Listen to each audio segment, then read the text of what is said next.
weekend series. The Blue Jays will need a win today to split this series and keep their streak alive of not having lost a series this season.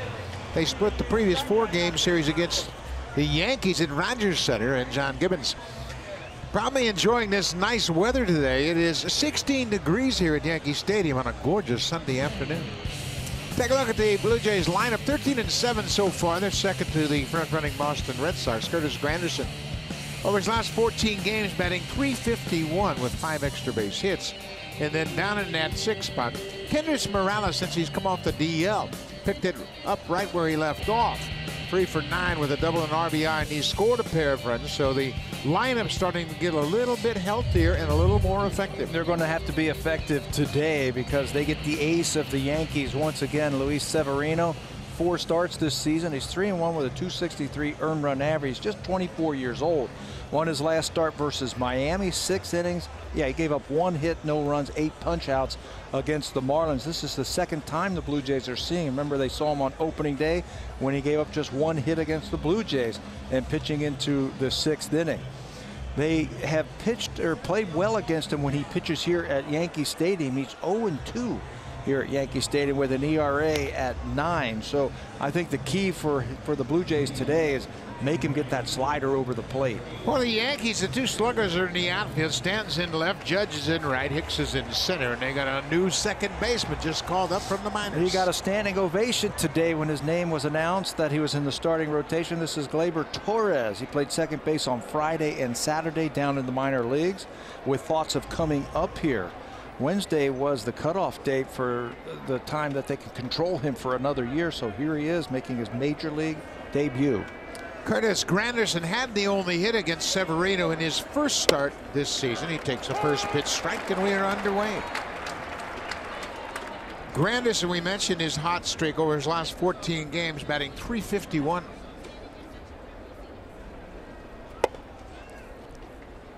When the Blue Jays saw Severino on opening day, he threw more sliders than fastballs. It's going to be interesting to see the mix he utilizes here this afternoon. He's also working with a new catcher in Austin Romine.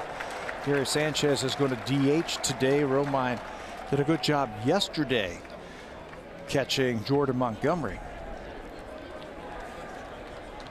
Romine, a very good defensive catcher, and he is catching for consecutive days. Granderson swings at that nasty slider. First strikeout of the ball game. That's the key that I was talking about. Make him get that slider over because he throws as hard as anybody in all of baseball. The average pitch speed, how about number 1? His fastball clocks in at almost 98 miles an hour. Better than Syndergaard, better than Ohtani. And it's rounded out by Morton and Richards. But fastball's explosive, but his slider is his put-away pitch. Ground ball pulled to third, and Duhar has it. One pitch, and that's the second out of the inning. That might be what the Blue Jays might have to do today. The first fastball you see, let it go. Yeah, a lot of Blue Jay hitters have that mindset. They know that if you get a good fastball, you better not miss it. And many of them talked about that in Toronto in Game 1, where he threw some hittable fastballs, but they fouled them back. Got to square them up. So Justin Smoak back in the lineup. He did not play yesterday. He is 3 for his last 31.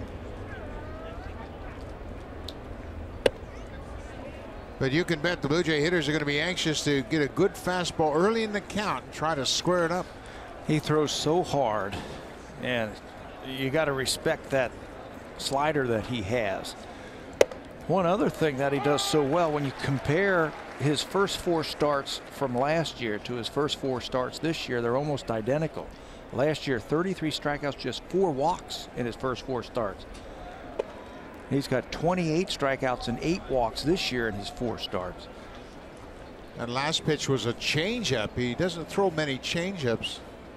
And he tried to get that one over to Smoak early in this ball game. 3-1. Smoak's always shown a good eye at the plate. Smokey has walked 13 times so far this season. Everybody trying to get a feel for what they're dealing with in Severino this afternoon. Slider 3-1 slider. How about that for respect? Well, not only that, but now Severino has matured to the point where he knows he can throw that get me over slider to get back in the count. Full count. Foul back. Mentioned that he beat the Marlins in his last start. It really dominated them. A walk and 8 strikeouts. Just 1 base hit. It was 12-1 by the time he left that ball game. There were 86 pitches in his last start. Another 3-2 pitch. Another strikeout. There's the slider. He threw it 3-1. He threw it 3-2. And strikes out. Smoke. Couple of strikeouts and a perfect start to the game for Severino.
The New York Yankees, and they're looking to win the series, and that was his goal at the start of this 4-game series.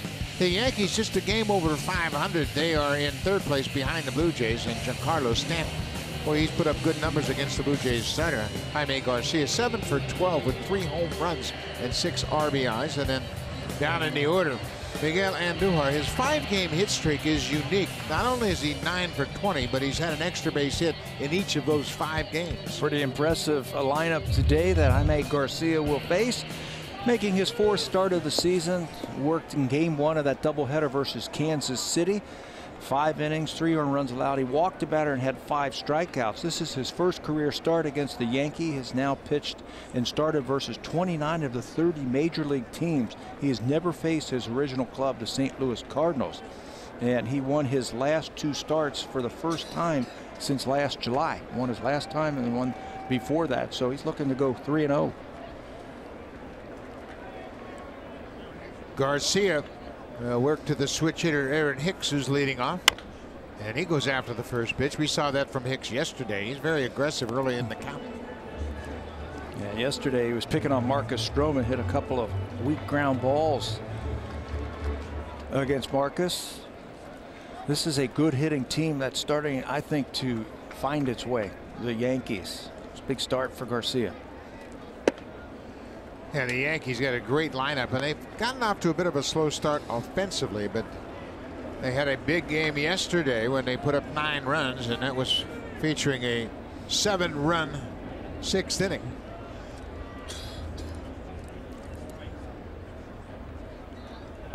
We all know about their home run power. That's why they are 2nd in major leagues in slugging percentage. So Garcia's slider changeup combination has got to be down, and it's got to be working.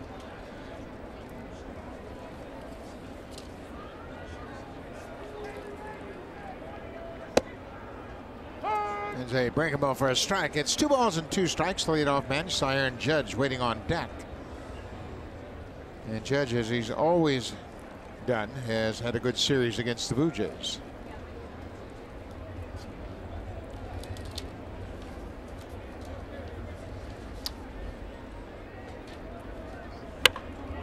Breaking ball pulled into the seats down the left side. That looked like it was more of his curveball. He'll take a lot off of that curveball and just try to keep it in the strike zone. He'll get a lot of outs with the little cutter slash slider that he'll use to right-handers, or he'll turn the ball over. What Russell's going to have to do, he's going to have to find out what's working early. Does he get a lot of sink on that changeup? How's his slider? And then keep going to it. That pitch right there in his start against the White Sox was a good pitch, but he was facing a lot of young hitters who were swinging at a lot of pitches in the dirt. You're not going to find that with the Yankees. The Yankees will make you work. There's no question about it. A lot of veteran, experienced hitters in the lineup. Full count. Fly ball to left field. Hernandez is there. He makes the catch, one away.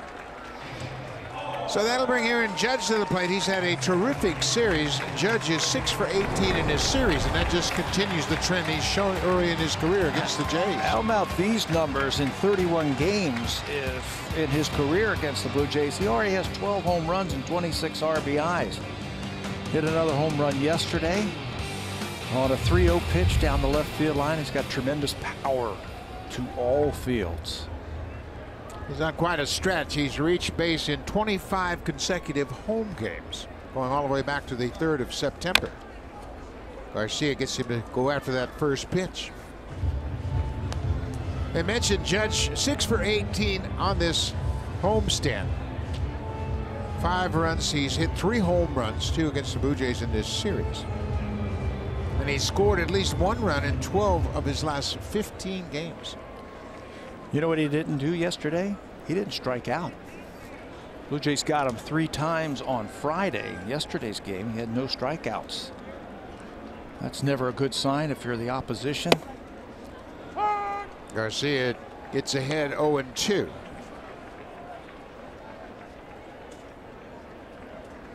Not only is Judge a power hitter, he's currently 5th in batting average in the American League, batting .338. This time he goes after that curveball. You're right, that's a different breaking ball. He'll throw the curveball occasionally, but so far we've seen it used here in the first inning. Yeah, maybe he's going to put that in the mind of those hitters. That is a curveball right over the top. Used it about 6.5% so far this year, but maybe they're going to try a different wrinkle this afternoon and pick up that 3rd pitch. Good spot with that one. D.D. Gregorius, the shortstop, hitting in the 3rd spot. Garcia gets ahead. Boy, when he pitches ahead, it makes it so difficult for the hitters because he's got so much movement and he can always bounce that breaking ball to get him to chase.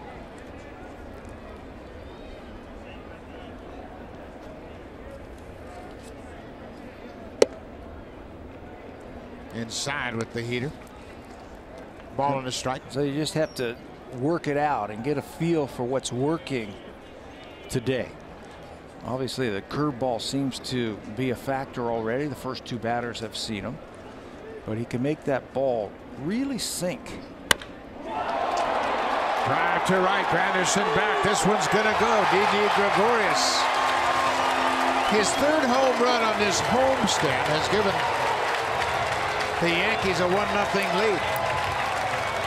That's the 4th home run that Garcia has surrendered to a left-handed hitter this season. He had only given up 19 in his career coming into this season. He gave up 2 in his last start to Moustakas and Duda. Those were back-to-back. He gave 1 up to Joey Gallo in the start before that, and now gives this one up to Gregorius. The sinker didn't sink. They wanted that ball to sink down inside. Stayed over the middle of the plate, and Gregorius has number 6 already of the season. Giancarlo Stanton takes strike 1. We mentioned Stanton's numbers. Take a look at this swing by Gregorius. 25 home runs last year for Didi. That's a Yankee Stadium home run. Boy, it sure is. Granderson went back as if he thought he had a play on the ball in right field. The ball just kept carrying, got into the first row of seats.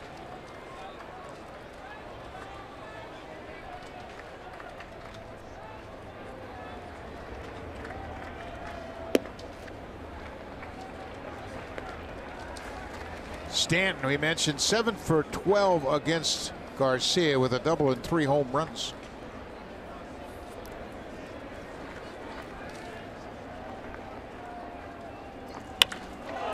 Line to the third baseman. That will end the inning. But Didi Gregorius continues to swing the red-hot bat early in the season.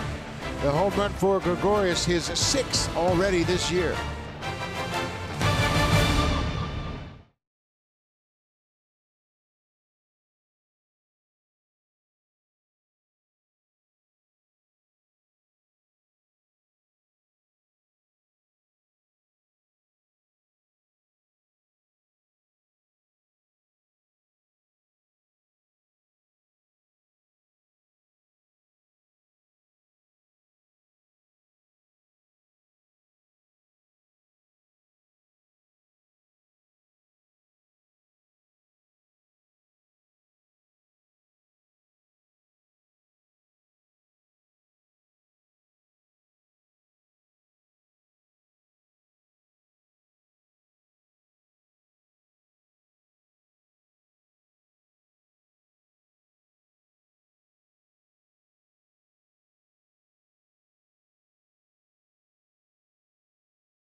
Start your night with the Blue Jays on Thursday, April 26th. The first 15,000 fans in attendance receive this Josh Donaldson t-shirt.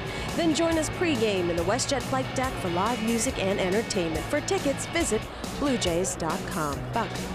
Thursday night at 6 for the first time, and the Boston Red Sox will be there. That'll be the series finale of a 3-game series. Boston will have an off day in Toronto tomorrow, and then they'll start the 3-game series Tuesday night. They might be really mad from what happened last night, huh? Of all people to get no hit, the Red Sox were swinging better than anybody in baseball, and Sean Manaea no hit him.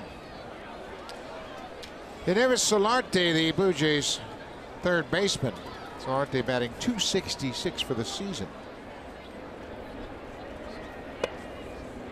Well, they have given Severino an early lead, and looks like he's going to really try to pound the strike zone right off the bat. You know what he's not doing, at least in that first inning with his slider? He's not rushing it, staying back, and he has found a pretty comfortable release point with the slider. There's another one. That's 3 strikeouts of the first 4 batters that he has faced. Well, Severino just 24 years old, and he got his first opening day start this season against the Blue Jays. And you look at what he has done in his last 6 starts here at Yankee Stadium. He's really starting to turn into that ace that they thought they had.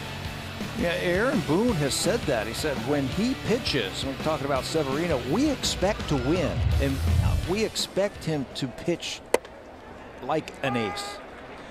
He's really had just one bad start this year. That was against Boston, at Boston, and it was what, under 40 degrees? 38 degrees, and he didn't have a feel for his slider. Looks like Romine broke a lacing on his webbing. He'll go back and get his backup glove. Now that's where you keep your backup glove. Keep it right on the bench. Who did we see? Ryan Goins the other day broke his glove in Toronto and had to go up the clubhouse to get his backup glove. All the way up into the clubhouse. Today, Romine, maybe he was expecting that with the fastball. Severino, yeah, it's a 100-mile-an-hour fastball he's got to catch. Russell Martin 0-1 on Martin.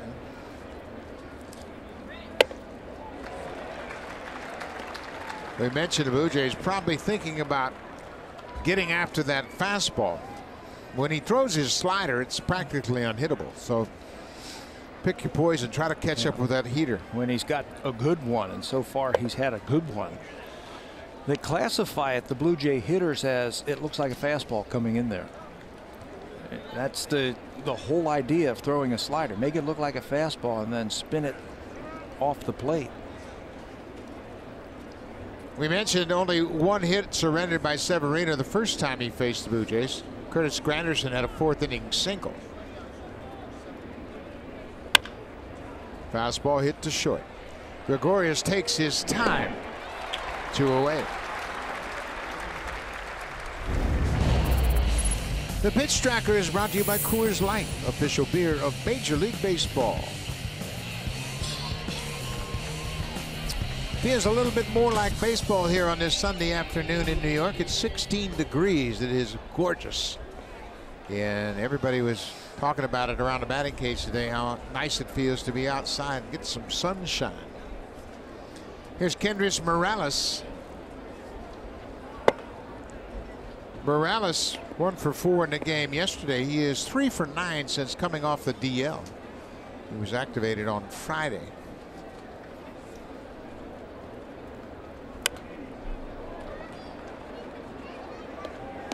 Morales stayed on that breaking ball. Looked like he was trying to take a shot toward left field. I think he is.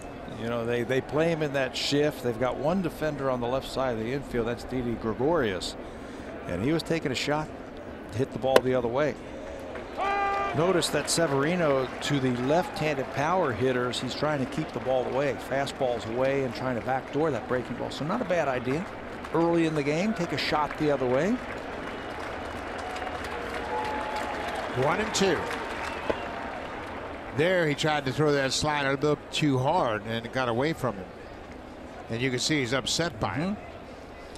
When you stay back and you just stay controlled, just let your body work, you know, things do well for you. When you overcompensate, bad things happen. Another slider and then another strikeout. So Severino has retired 6 in a row to start this ball game with 4 strikeouts.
The plate for him this afternoon. Someone he said he's always admired from afar, and someone he's always wanted as a battery mate. Now, when I told Martin this, he was taken back.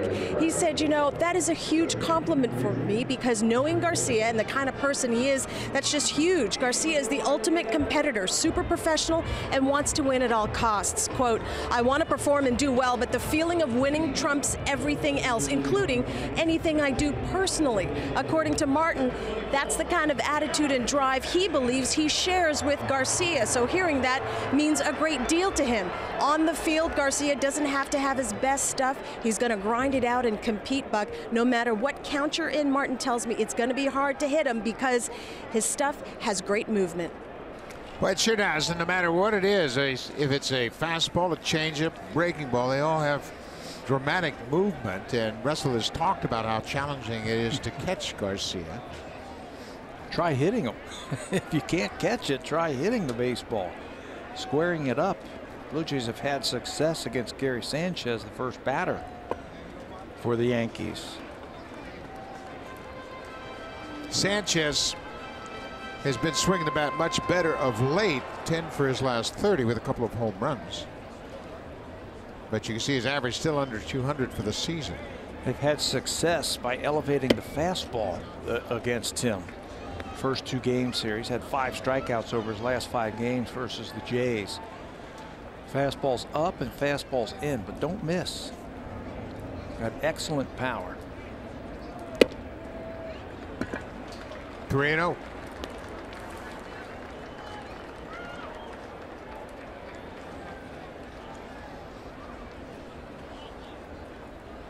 Tyler Austin, the first baseman, is on deck.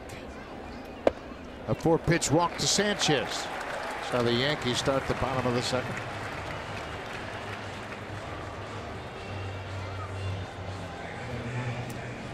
And Garcia's never going to be a guy that just pounds the strike so it moves it in and out on the corners, because he has such dramatic movement. Basically, he has to shoot for big parts of the plate and allow the movement to take it to the corners. You can't find two different starting pitchers this afternoon, Luis Severino and Jaime Garcia. Pure power from Severino. Mix and match, take a little something off, sink the ball from Jaime. There's a first pitch strike.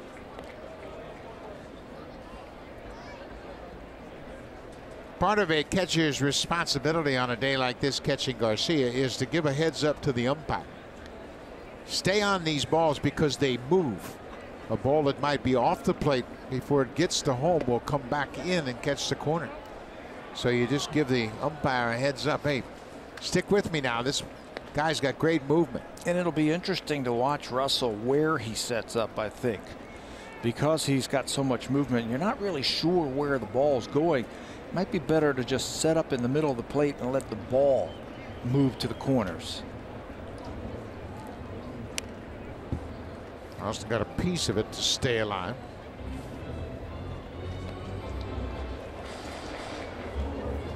Tyler Austin will probably find out this week, early this week, about his suspension. He was suspended for the brawl in Boston on the 11th of April when he charged Joe Kelly, the Red Sox reliever. He appealed the suspension, had a hearing, and now the decision should be rendered in the next day or so. 0-2.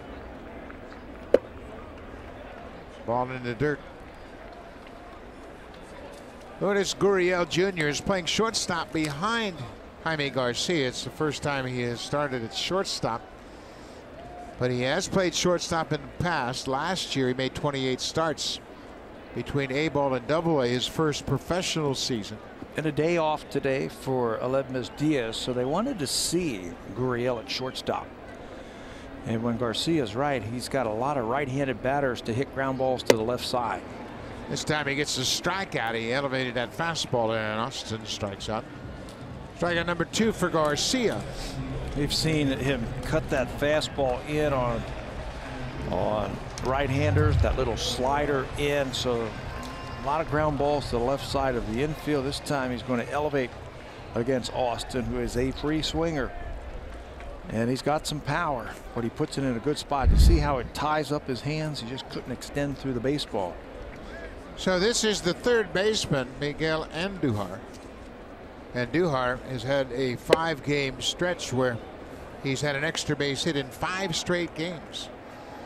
Over the course of those 5 games, he has 5 doubles, a triple, and 2 home runs. 6 RBIs. Also, the big hit in yesterday's game, 3-run double that knocked Marcus Stroman out of the game. This young player that really they weren't really sure if he was going to be in the big leagues this year. He got sent out right at the end of spring training to play some third base and some first base and polish off his development. But with the injury to Brandon Drury, he's got to be up here. And there was some talk of maybe he was going to be sent down. That's a fair ball. Past Solarte. Sanchez is headed for third, and that will extend the hit streak for Andujar. 6 straight games with an extra base hit.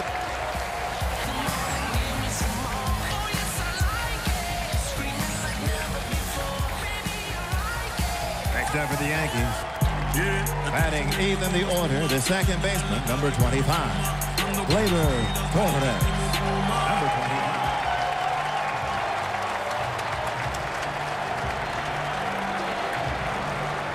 Gleyber Torres is the 4th youngest Yankee position player to make his major league debut. Johnny Navarro, Melky Cabrera, Derek Jeter, only players younger than Gleyber Torres to debut as a Yankee.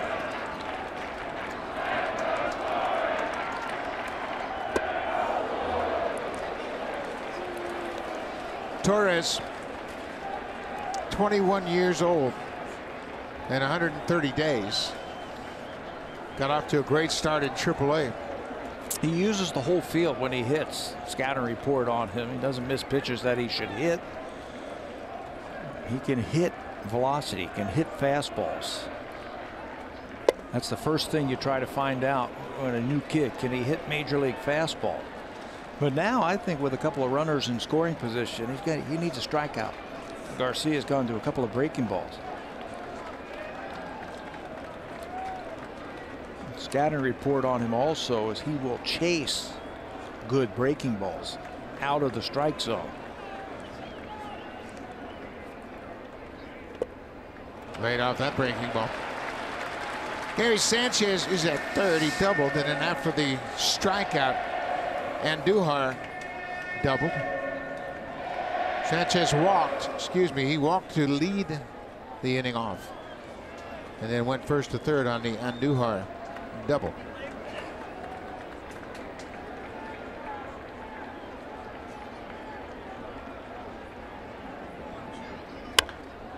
Pulled foul. That's why your left side, I think, happy Labor Day. That's why your left side of the infield is so important with all these right-handed batters that the Yankees are throwing up there. That little fastball in, cutter in. You're going to get your share of ground balls on the left side of the infield. That double by Andujar was just a ground ball just over the third base bag down the left field line. There's a strikeout and a big one for Garcia. 2 away now. Took advantage of his anxiousness, wanting to drive in his first run, get his first base hit. So he fed him nothing but off-speed pitches. He's using the curveball a little bit more. There's another one in a good spot.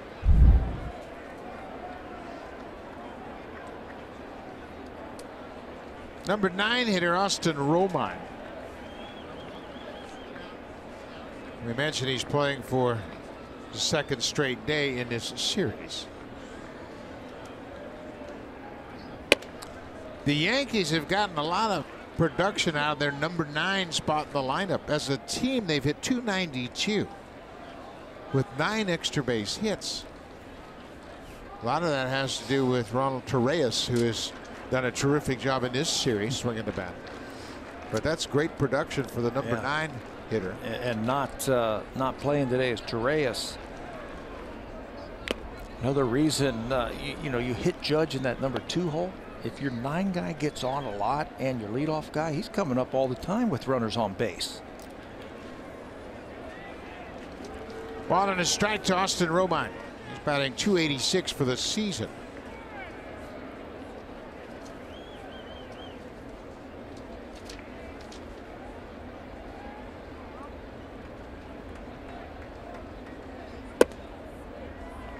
Just inside, 2-1.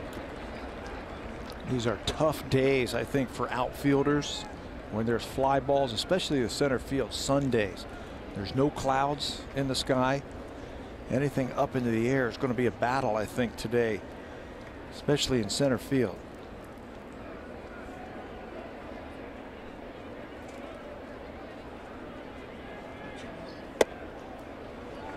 That ball just off the plate inside.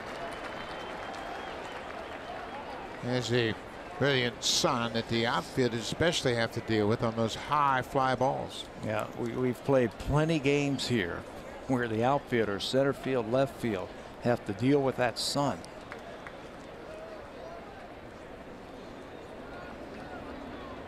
Second and third, 2 outs. The Yankees have a 1-0 lead.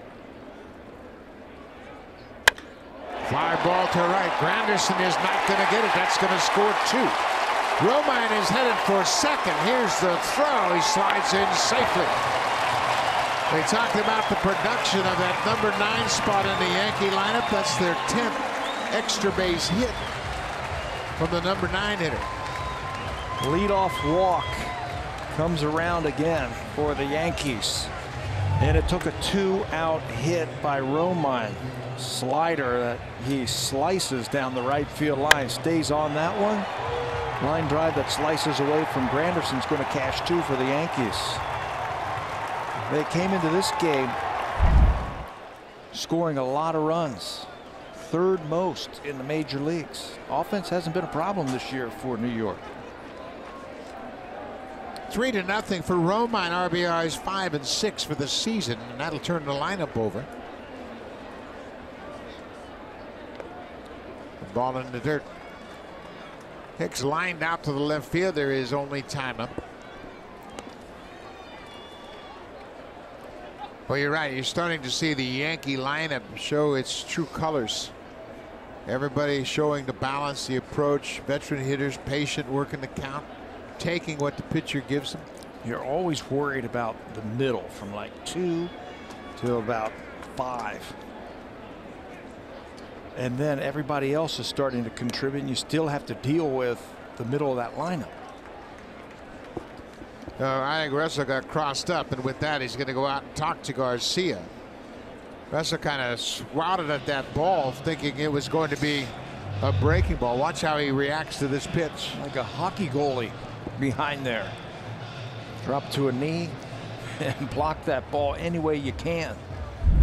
That will not be a charged visit because it was a cross-up, and it's just a safety concern, especially for the umpire. I'm surprised now they did charge him for a visit, and Russell say, wait a minute, that's not supposed to be a charged visit because we were talking about crossed-up signs. And that's going to be interesting to see how they resolve that, because that was part of the agreement. Hey, if there's a cross-up, and for the umpire's safety as well. Sure.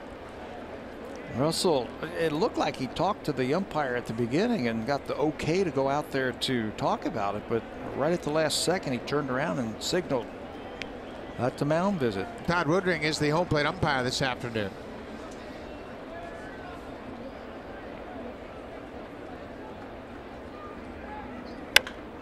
High fly ball.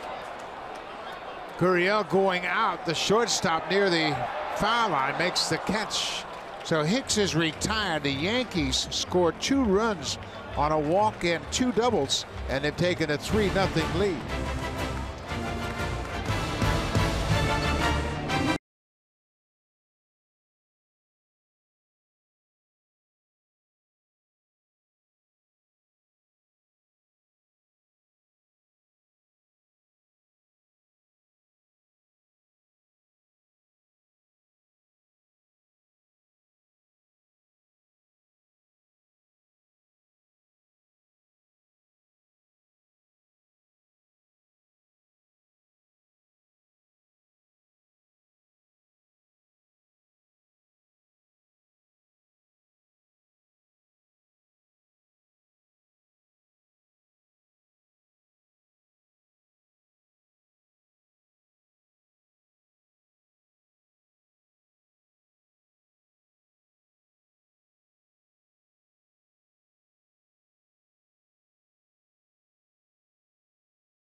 Log in to My Blue Jays and enter the code MBJ5549 to earn My Blue Jays points just for watching this afternoon's broadcast. The entry box can be found on your My Blue Jays homepage. Your code must be entered by 4 a.m. The Yankees have a 3-0 lead as the Blue Jays are set to bat in the top of the 3rd. Kevin Pillar will lead things off for the Jays.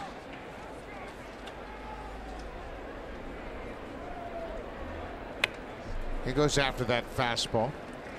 97, a little bit upstairs. Pillar's 3 for 12 going up against Severino. He has homered against the righty.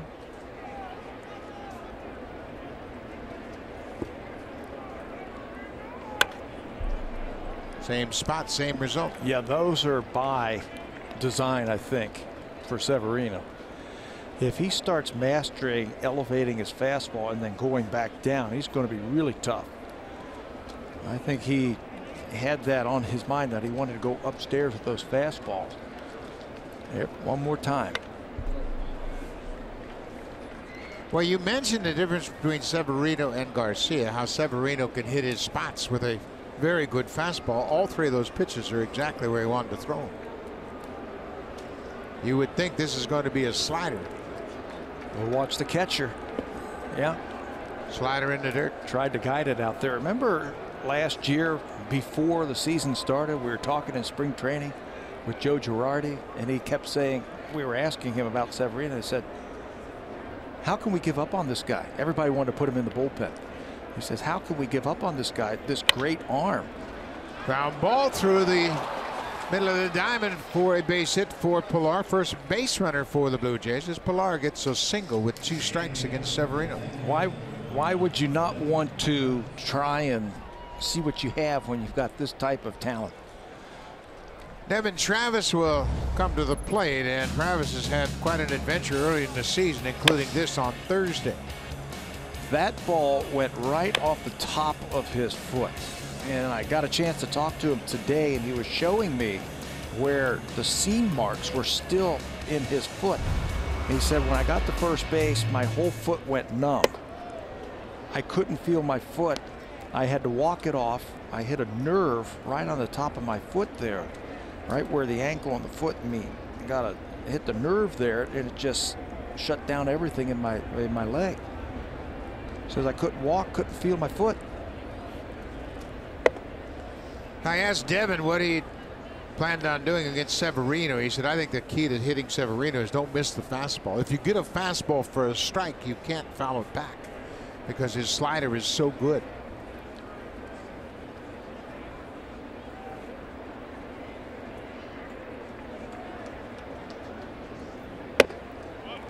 Boy, he had a rush delivery on that one and missed badly upstairs. It's now 3-0.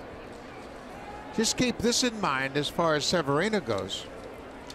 He's 0-2 pitching against the Blue Jays in this ballpark, and he's got a 9 earned run average.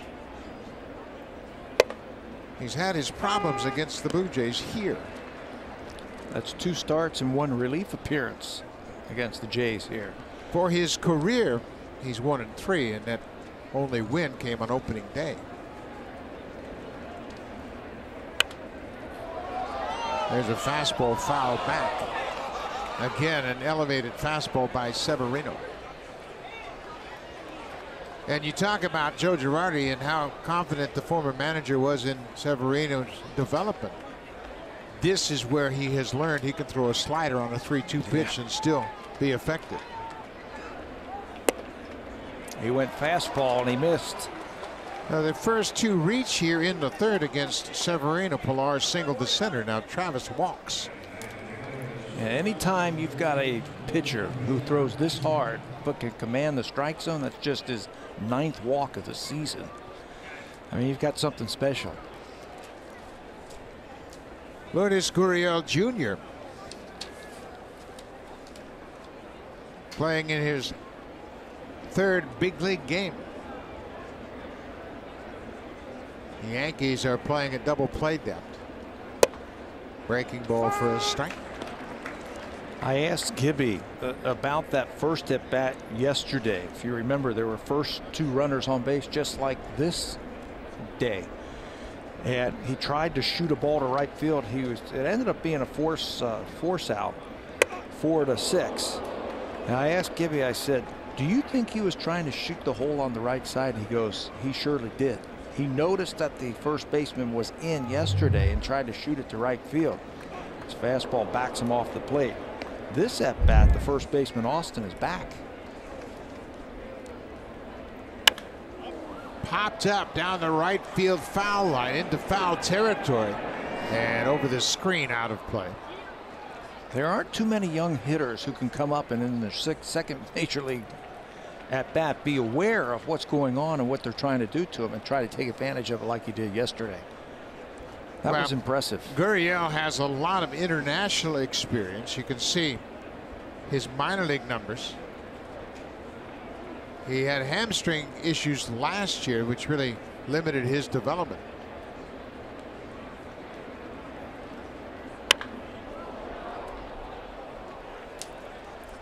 Gurriel is 24 years old, but he had a lot of experience playing in Cuba. He actually started his professional career as a 16-year-old in the Cuban National League.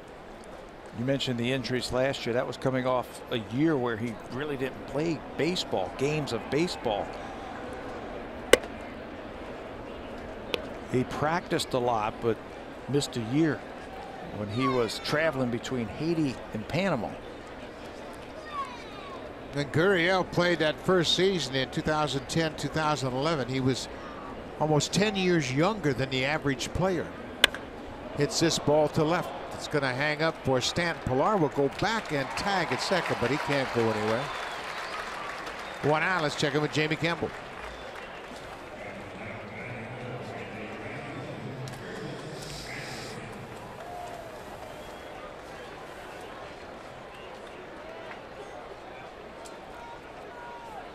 Manny Machado certainly making the most of his walk here with the Orioles. He's a free agent at the end of this season. Machado with 7 home runs and 16 RBIs first month of the season. Trying to spoil Terry Francona's birthday today, playing the Indians. Curtis Granderson struck out on the slider his first time up. He gets that same slider on the first pitch.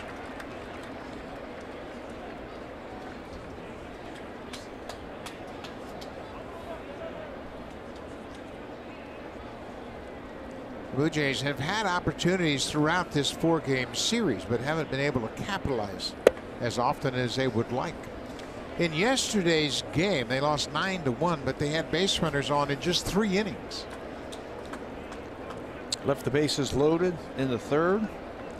Left 2 more runs on in the 5th. Granderson hits it deep, but that's going to hook foul into the second deck.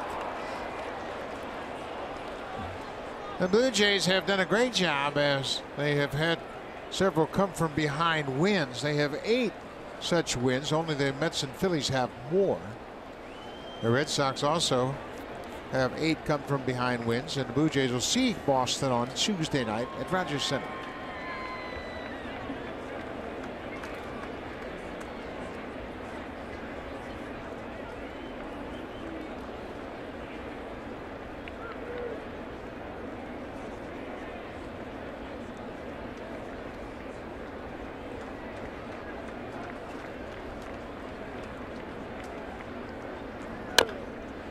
Anderson gets a piece of it, fouls it off.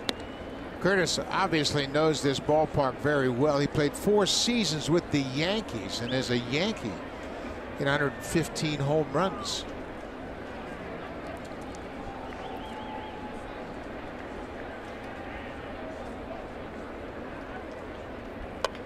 Little tapper up the first base line. Severino throws it over the shoulder of Granderson right on time to retire. Curtis. Runners move up second and third now, but there are 2 outs. Hoping to get that ball up. You got left-handed power hitter, I think, at the plate. You want that ball up in the air in this ballpark, but the check swing moves the runners. That at bat right there tells you how tough his slider is today. Got a veteran hitter, a left-handed hitter, with an indecisive swing.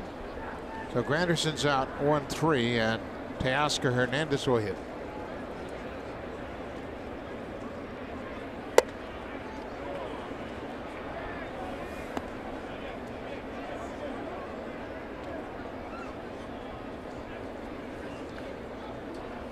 Blue Jays have been one of the best teams in all of baseball all season long, coming up with clutch hits. Yesterday, just 1 for 7.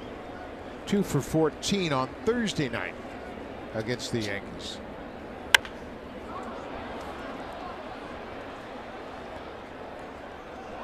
Romine, he's going to spend a trip right here. You can see the umpire making notes, pitching visit, the mound visit. The Blue Jays were charged with a mound visit when Russell Martin was crossed up on a pitch, and we went back and looked at the rules, and they're extensive. But a team, if you're out of visits and there's a cross up, then you can go to the mound and it won't be a charged visit. And that's for safety aspects. But Russell was charged for the visit to the mound. It says the plate umpire may give permission for additional trips in the event there's a cross up. I think they went out there. Remember when Granderson was up, he stepped off twice and asked Romine to go through the signs again. They just wasn't communicating very well with those signs with that runner at second base. So he wanted to make sure he doesn't cross up his catcher, so he asked him to come out there and let's talk about it. 2-1 to Hernandez. Inside. I have a real hard time with that. After spending 7 weeks in spring training, pitchers and catchers work on signs all the time, and it's just a matter of concentration and focus. I mean, this has been a topic of discussion since the pace of play rules were implemented. You might have to change signs on the fly. Little chopper toward third, and Duhar has it, and that will end the inning. So Severino pitches out of a jam, gives up a single and a walk, but strands 2 base runners. The Yankees hold their 3-0 lead.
Bat, and he did it in an interesting fashion. You got to find a way to get this big guy out. How about a couple of fastballs up and in, and then after that you stand him up and then you twirl that slow curveball out of the strike zone.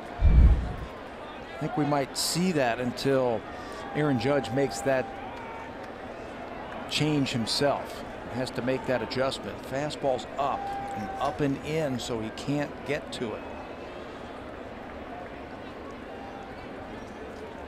3-0 New York. Hot shot, one hopper to Solarte. High throw, but on time. So Judge is retired. Didi Gregorius knocked in the first run of the ball game with a home run back in the first, and he's off to a great start to his season. Well, he's got power, but you wouldn't know it until you start looking at the on base plus the slugging leaders. Mookie Betts, Didi Gregorius, Aaron Judge. He's amongst some of the best in all of baseball. This is in the American League. Only Mookie Betts is better. I don't think he gets the recognition he deserves. The home run gives him 19 RBIs for the season, and that ties him for second in the American League at the start of play with Mitch Haniger of the Mariners. Jed Lowry of the A's leads the American League with 23 ribbies already this season. Where'd that come from? That's a fair ball. Smoke will go to the bag, and Gregorius is retired. You know what? You talk about Lowry, too. I think anybody in baseball could have had Jed Lowry for a song in the offseason. But he's off to a great start. Lowry is the leading hitter in the American League at 367. Switch hitter, plays second base. Wow. Had 49 doubles last year. 2 outs now for Giancarlo Stanton. He lined out to third base his first time up. There's that curveball again, but it's low.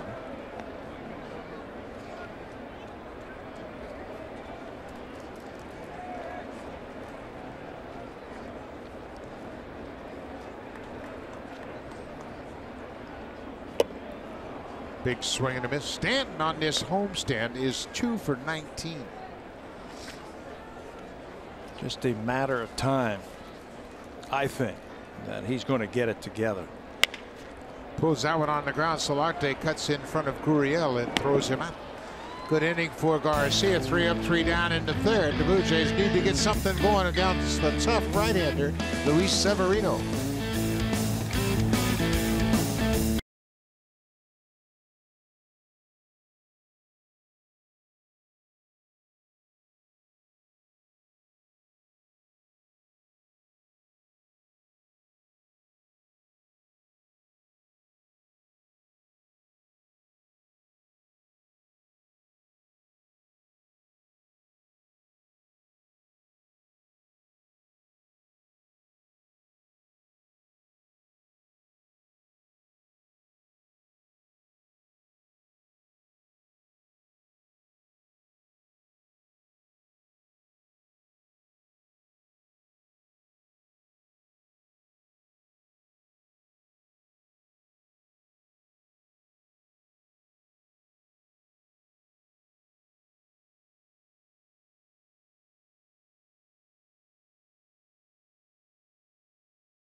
Continue. It's game 6 between the Penguins and the Flyers on CBC at 3 p.m. Eastern. The Avs have forced a game 6 against the Predators. Can Nashville finish off the series in Colorado? Find out right here on Sportsnet tonight at 7 Eastern. The Maple Leafs kept hopes alive with a win against Boston 4-3, and Mike Babcock did a nice job of shaking up his lines. He spread out the scores pretty effectively against the Bruins. So they are in it. Listen to you. Oh, man. Mr. Hockey. I'm all over it. Who told you that? Scott. That's great.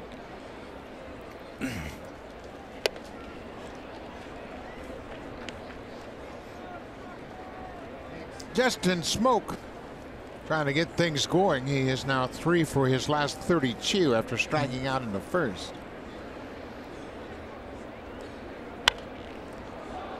He's just a tick off, and you can see it, just a little bit late. Getting under a lot of those balls. That's what I've seen over the last couple of days, just getting underneath it instead of going through the ball. Getting underneath it, fouling it back, or mishitting it. He's very smart at the plate. And he's got a plan up there. He's not just up there swinging. He's got an idea of his swing. And it's taken him some years to understand his strengths and his weaknesses. He's playing in his 1002nd game as a big leaguer. It's this one in the air, deep to center field. Hicks is on the run. Get up, ball! Get up, man! Off the wall. Smoke is headed for second, and Hicks crashed into the wall, and he kind of drifted on that ball a little bit. I don't think he expected it to carry as well as it did, because when he initially turned, he didn't really turn and burn. All you have to do is listen how the sound of the ball coming off the bat was. He squared that baby up and hit it a long way. Listen, that is home run type of power. So Hicks goes back. It hits off of his glove and then ricochets off the wall away from Judge for extra bases. Yeah, he hit that wall at the same time the ball hit his glove. So Smoke ends up at second with his 6th double of the season. He actually missed that. Looks like it. He started closing his glove and then it hit him on the heel. Remember, we told you the sun's going to be really tough to pick up the ball. He doesn't have his sunglasses on. Russell's asking the umpire, how come that's not a visit? The catcher went out to talk, and now John Gibbons is out. But Russell says, hey, wait a minute. The catcher just went out and talked to Severino because you were giving the center fielder time. He said, how come that's not a visit? And Russell was standing on deck, and he was asking the umpire, say, hey, you're going to charge him for that visit? Because he certainly was out there to talk to Severino. Calling time for an injury.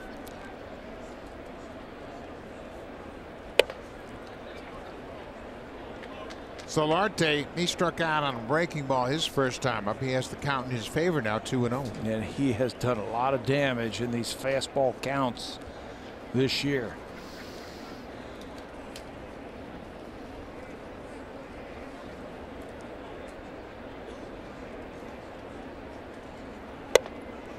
Got a breaking ball in a fastball count that time. Yeah, word gets around quick, doesn't it? Now there's so much video scouting done. You don't miss a pitch. You want to find out a weakness. All you got to do is sit down in front of a monitor for about 5 minutes. And guys are in front of that TV a lot, watching video, understanding.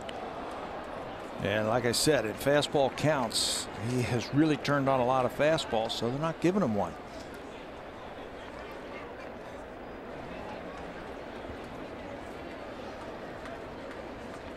Two balls and 2 strikes. Blue Jays need to take advantage of this leadoff double here in the 4th. Solarte strikes out another wicked slider from Severino.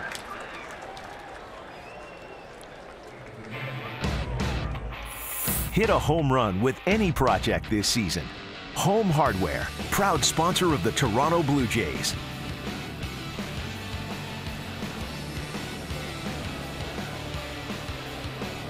Russell Martin grounded out to shortstop.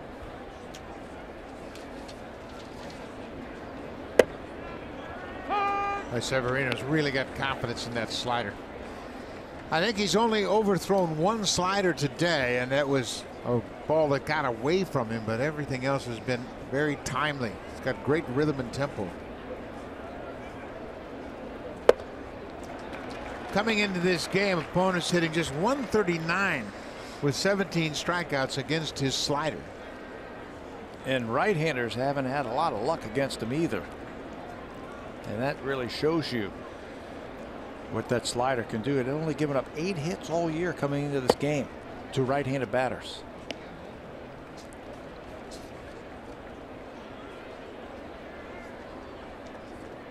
Severino has made 2 scoreless starts in the first 15 Yankee games of the season.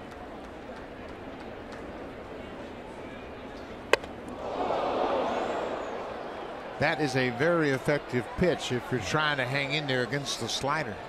That's why Russell was late bailing out. Yeah, you start looking for that slider away, and you start subconsciously leaning out over the plate. So that's the purpose. Just back him off the plate. He wasn't trying to hit him. He was just trying to back him off the plate to set up the next pitch. Russell grounds it to short. Smoke holds it second. 2 away.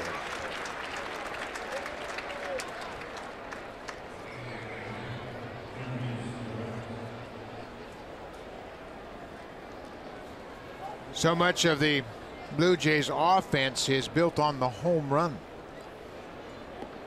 Severino has not allowed a home run this season.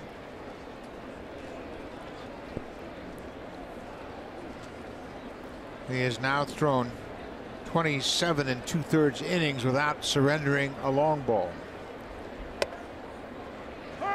Do you have a good feeling here with Morales? I do. Kentries has been swinging the bat well since he's come off the disabled list. He's going to have to time up, I think, one of those sliders because he's going to get a lot of them, I think.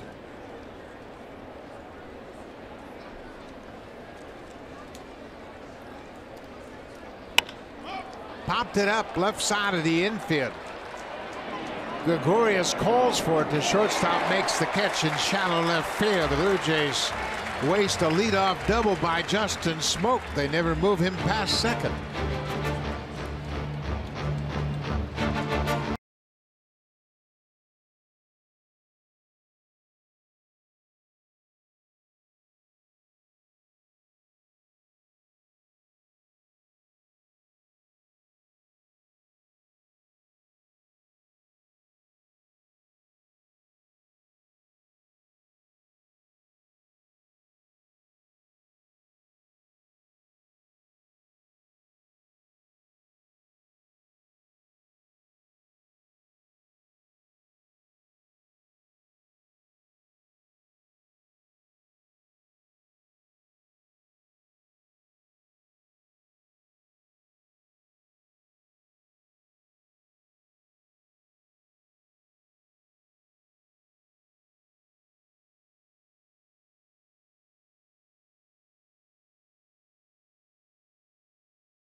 They told me how he has to be really mindful of the bump out here at Yankee Stadium. It's right where the ball boy usually sits, halfway between first base and the foul pole. If a ball is hit past the first baseman, you're tracking over to the deepest spot, and then all of a sudden it hits the bump out, shoots the other way, and now you have to redirect and come back in. Interestingly, too, Granderson wanted to point out, as a runner, you think you have a double, but that ball could ricochet over, and if the shift's on, the second baseman is right there, and you're a dead duck. So that spot buck right there can play tricks on both offense and defense. Not unlike the left field line at Fenway Park. The way that ball bounces back once it goes past the third baseman, it can hit the ball and bounce into the playing field, same as here in right field. That's why I love these new / old ballparks, the quirks that they have. Gary Sanchez walked and scored his only time up. 1-1 count on the DH this afternoon. He walked and came around to score on that double by Romine.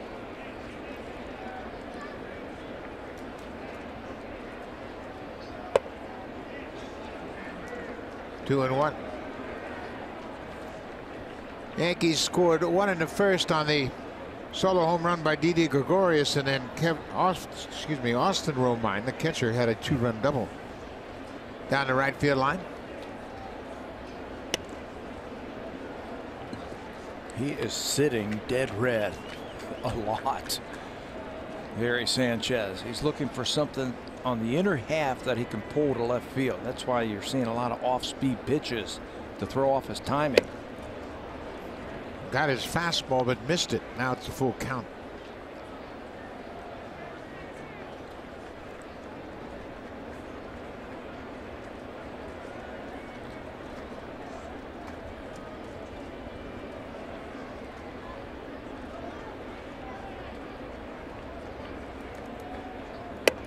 Strike three called. Came back with a fastball and catches the outside corner.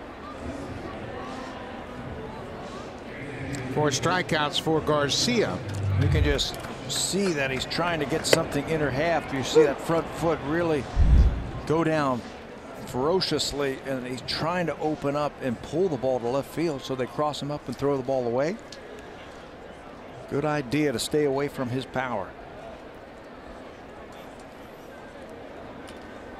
Tyler Austin struck out his first time up. You know, Garcia's working very quickly. I think that's a very positive thing for him. And your pitcher, everything you do on the mound really kind of reflects how you feel on a given day. Get the ball, toe the rubber, look for the sign, work quickly.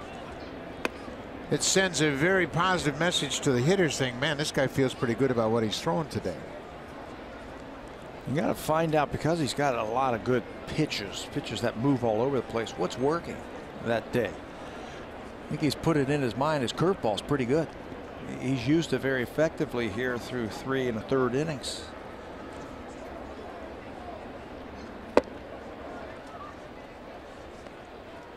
Something off that pitch. It's now 1-2. And we heard earlier from Hazel May that Garcia really likes throwing to Russell Martin. In fact, he had admired him from afar for a long time. And it's really interesting, too, because the catcher he's pitched most to throughout his career, Yadi Molina, he and Russell Martin are very similar. Very small target behind the plate, very active. Smart. Very smart catchers. Both of them very smart. Study the opposition, try to find their weaknesses, and then attack. Going upstairs. Molina is the all-time active leader in games. He has started 1,642 games. Russell Martin is third on that list. Brian McCann is second. So there's a lot of experience that Garcia has thrown to throughout his career. The appeal down to Ted Barrett, the crew chief, at first. He says no swing, so that'll be a full count on Austin.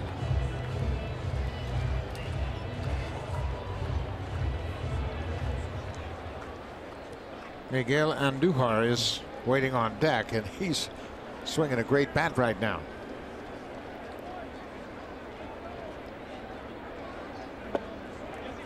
Another check swing, and that'll be ball 4.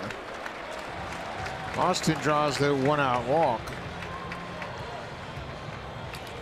That hurts when you're ahead like that, and he tried to get him to bite on something off speed off the plate, and Austin showed some patience, works the walk. Now you got to face a guy who's Mr. Extra Base Hits. 6 straight games with an extra base hit. He picked up that double in the second.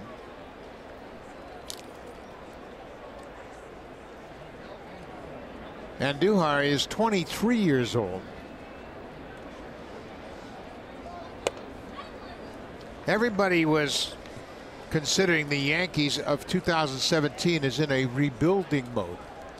Some of the younger players they had planned on, like Andujar and Torres, were a year away, but the Yankees got into the postseason, beat the Twins in the wild card game, so they were probably a little bit ahead of schedule. Yeah, a couple of years ago it was, we're playing for 2018, 2019. Remember when the season started last year, they weren't really sure what they were getting with Aaron Judge. He hadn't proven himself at the major league level. Greg Bird say the same thing. He's been battling injuries. Gary Sanchez had only had 1 year under his belt. Ground ball. Gurriel goes to second, and Travis can't hang on to it. Gurriel showing good range. His throw was in the dirt. Travis got there in plenty of time, but couldn't hang on to that one hopper. Yeah, you're not going to turn 2, so all you can hope for is to pick it at second base and get the lead runner. Get the out. Gurriel got to it, and in his haste to throw the ball to second base, bounces it, and Travis does everything he can. He's in good position, Travis, to field that. He wasn't going to try and throw it, but he just can't hang on to it. It just leaked out over his glove.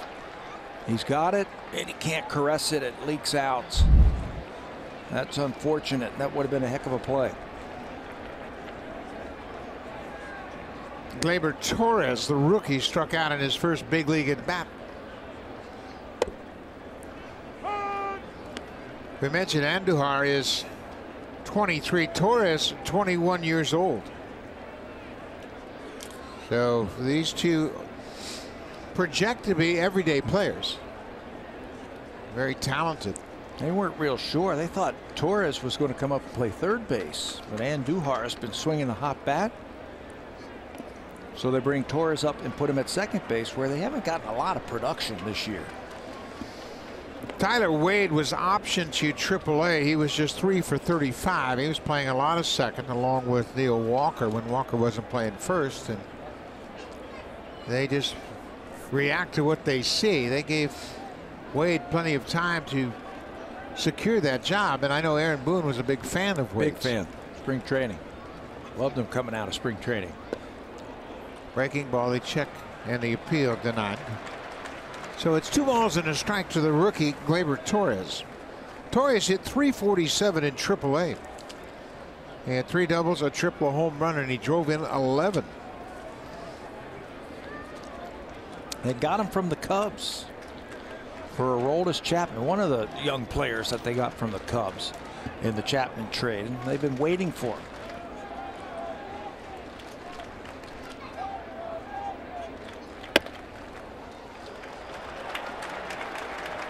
Three and one now.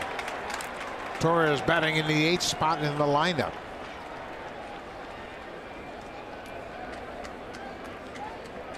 He's going to sell out on a fastball here. Can't walk him. Yeah, I think he knows that.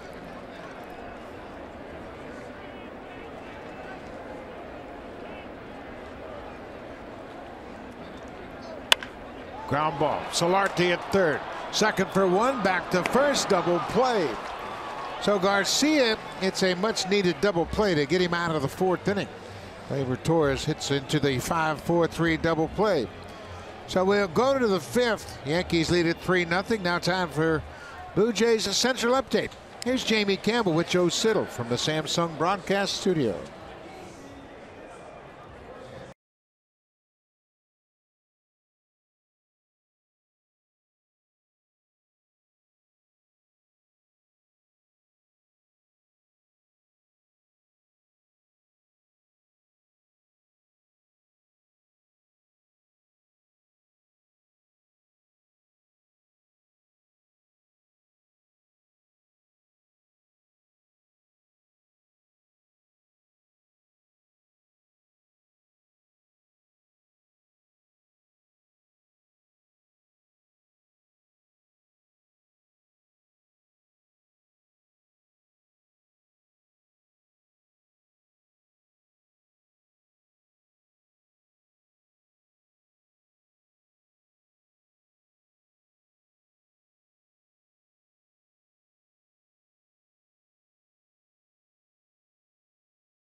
Things up on Tuesday. The Boston Red Sox are in town for the first time. It's a 3-game series, and then Texas. If Bannister and the Texas Rangers will come into town. Then Blue Jays go back out on the road, Minnesota for 3, and then see the date on May 3rd. That's a doubleheader in Cleveland before the Blue Jays go down to Tampa Bay, and this is the pitching matchup for the Boston series. A couple of left-handers in Rodriguez, and they get Chris Sale on Wednesday and Thursday. Rick Porcello looks like the Cy Young Award winner again this year. He's putting up big numbers again. And in that Texas series, they get a couple of more left-handers, Martin Perez and Matt Moore. High fly ball to left. Giancarlo Stanton, shading his eyes from that brilliant sun, stays with it and makes a nice play. They talked about how challenging left field is in this ballpark for day games. And Stanton did everything possible, and it looked like he actually lost it right at the end, but he was positioned perfectly to make the catch. You get to the side, you put your hand up there to block the sun, and you hope that the ball comes out of the sun. And for Stanton, that ball moved a little bit on him. probably to his advantage as he hauls it in. That is a very uncomfortable feeling, looking up into a bright sun, not seeing the baseball.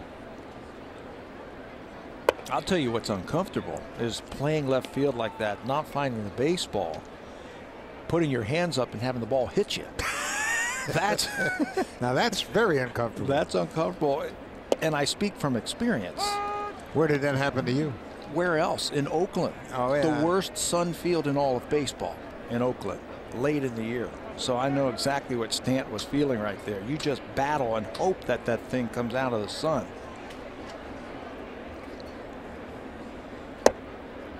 Devin Travis quickly behind 1-2.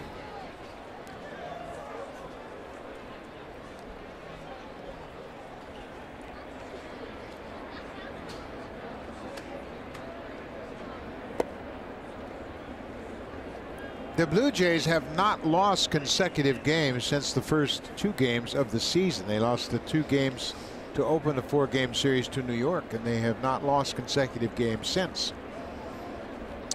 He pitched game number 1 of the season against the Blue Jays. Pretty effective, just 1 hit in 5 2/3 innings. He looks a little bit more under control today than he did on opening day. That was his first opening day start in his career. He looked pretty fired up. Sharply hit, but right to Torres at second. 2 away. It's the first chance that the second baseman has had this afternoon. Gleyber Torres, a natural shortstop, but they have been grooming him for all 3 infield positions.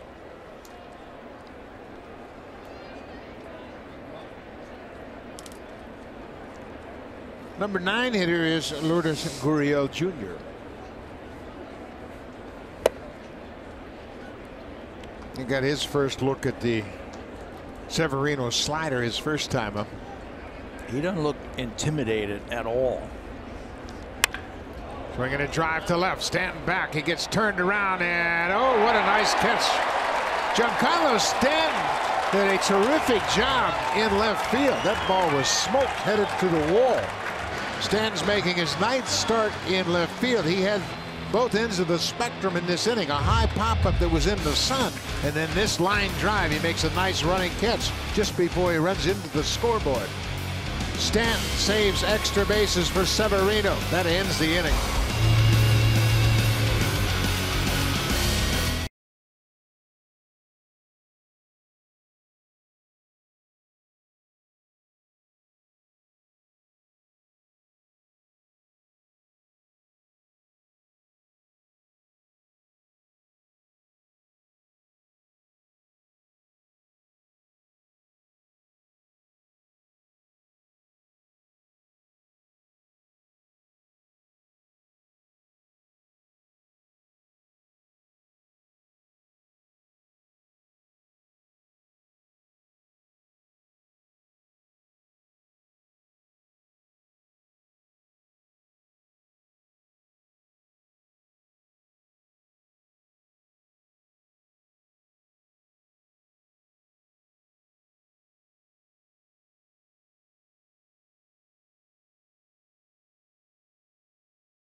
At home, in the office, or on the go with MLB.tv.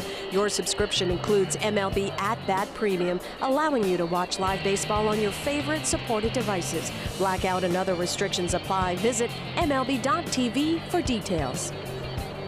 Great shot of Yankee Stadium from the ground that used to be Yankee Stadium. Just to the east of us here. 3-0 New York. Number 9 hitter, the catcher Austin Romine, had a 2-run double back in the second.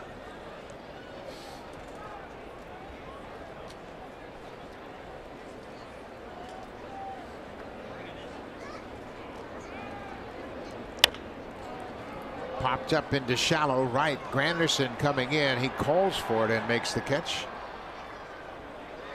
1 away.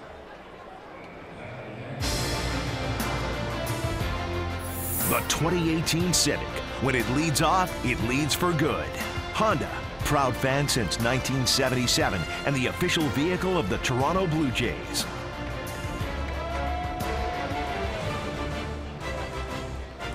Beautiful afternoon here in New York. Empire State Building standing tall in the middle of Manhattan. We are in the Bronx at Yankee Stadium.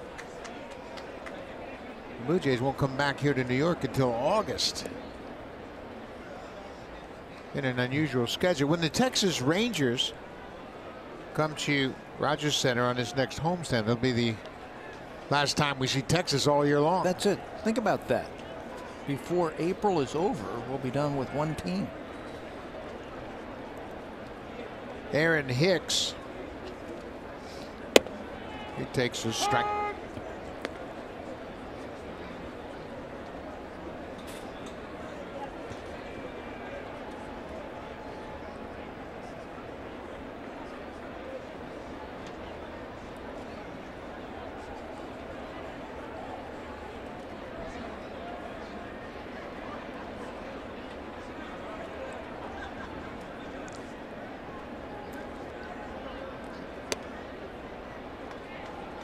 Martin wanted that pitch. Thought he had caught a strike just off the plate. Yankees have 3 runs on 4 hits. Solo home run by Gregorius. A 2-run double by Austin Romine.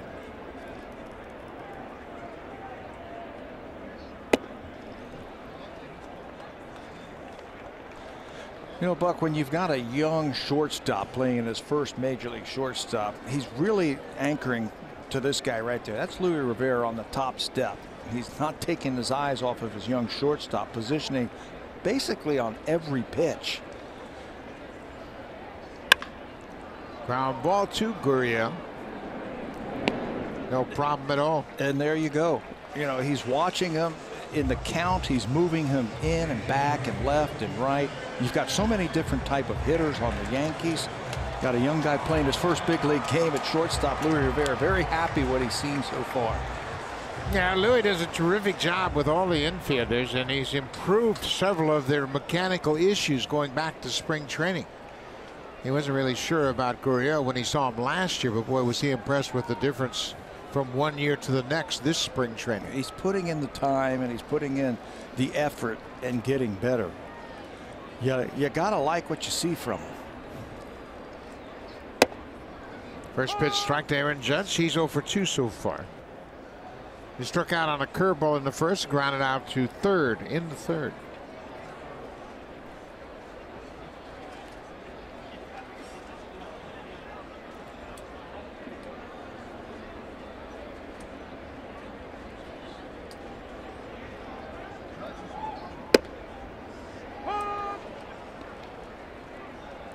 Oh, and 2.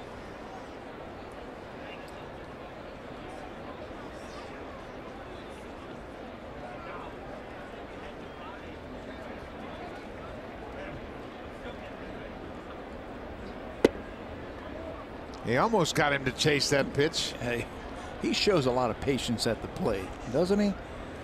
When he first came up, it was like, okay, he'll hit home runs. He's going to strike out half the time. Got a great on-base percentage. Lays off that pitch. Well, in fact, he did strike out half the time in his first season. He had 42 strikeouts and 84 at-bats.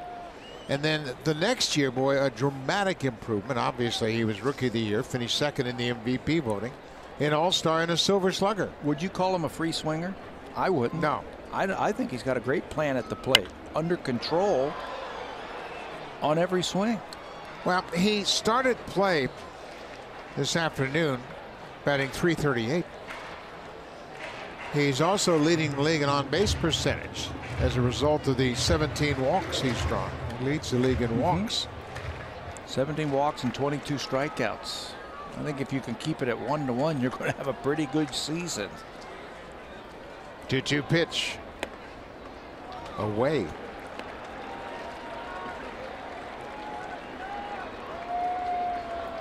Didi Gregorius has already homered this afternoon.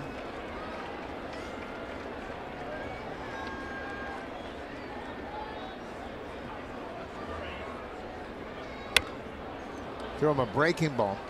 Obviously, lefty on lefty with the on-deck hitter Gregorius, so you don't have to really be overly aggressive in this at bat to Judge. Yeah, if you lose him, not that big of a deal. Take your chances with Gregorius. 12 home runs already in his career versus the Blue Jays.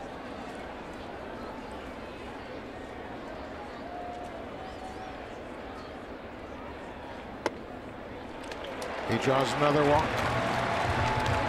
18 walks now for Judge, a 2-out walk. Let's check in with Jamie Campbell.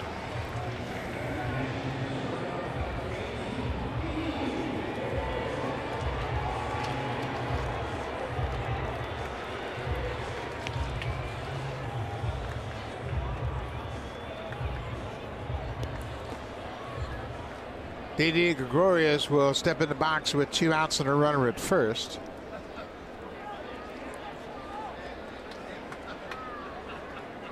He got the scoring started with a 2-out home run in the first inning.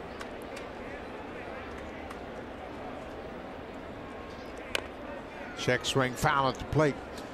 Gregorius has now hit 73 home runs for his career. The home run off Garcia just his 10th off of a left-handed pitcher. And you asked for it. Here it is. Little slider that stayed out over the plate. Another home run for Gregorius. That was a Yankee Stadium special, if you ask me. He gets jammed and pops it into the seats. That was a fly ball. In any other ballpark, I think it's either caught or it stays in the ballpark. When you talk about somebody that has really taken advantage of the opportunity to play with the Yankees, he's now hit 35 of his 73 home runs at Yankee Stadium. He's tailor-made for this ballpark with that pull swing. I was talking to some of the Yankee people, and I was like, what was it about Didi Gregorius that they saw when he was in Arizona? I said, you know what? They saw a chance at a major league everyday shortstop. The way he handled himself, the way he fielded the baseball, the way he swung the bat, that they figured he's going to turn into a star. Well, Garcia strikes him out this time, and he has done his part. He's held the Yankees to 3 runs. Now it's up to the offense to get something going. Top of the order when we come back to Yankee Stadium.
as they continue their opening round playoff push against the Wizards. It's Game 4.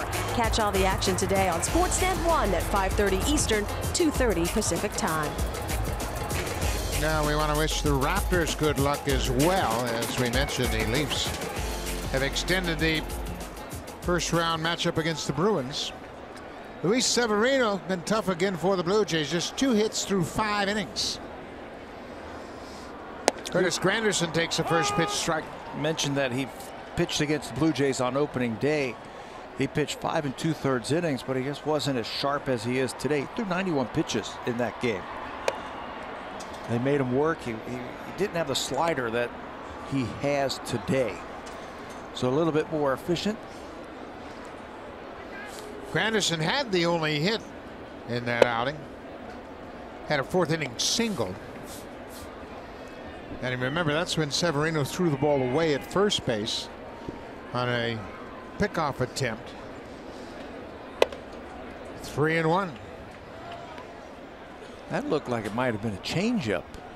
It registered 87 miles an hour. Well, that's certainly not his fastball. Nope. Add 10 to that.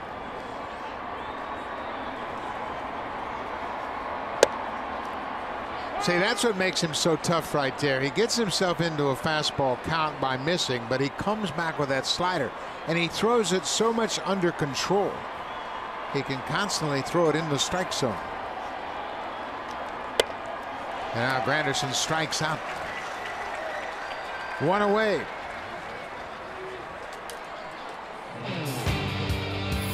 Hit a home run with any project this season.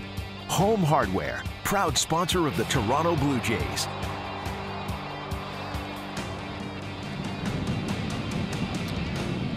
One out in the top of the 6th inning. The Yankees have a 3-0 lead over the Jays. So much has been made over the last couple of years about starting pitchers facing the lineup for the 3rd time in a game. Now, if you've got this guy on your team, do you even worry about that? I don't. I wouldn't.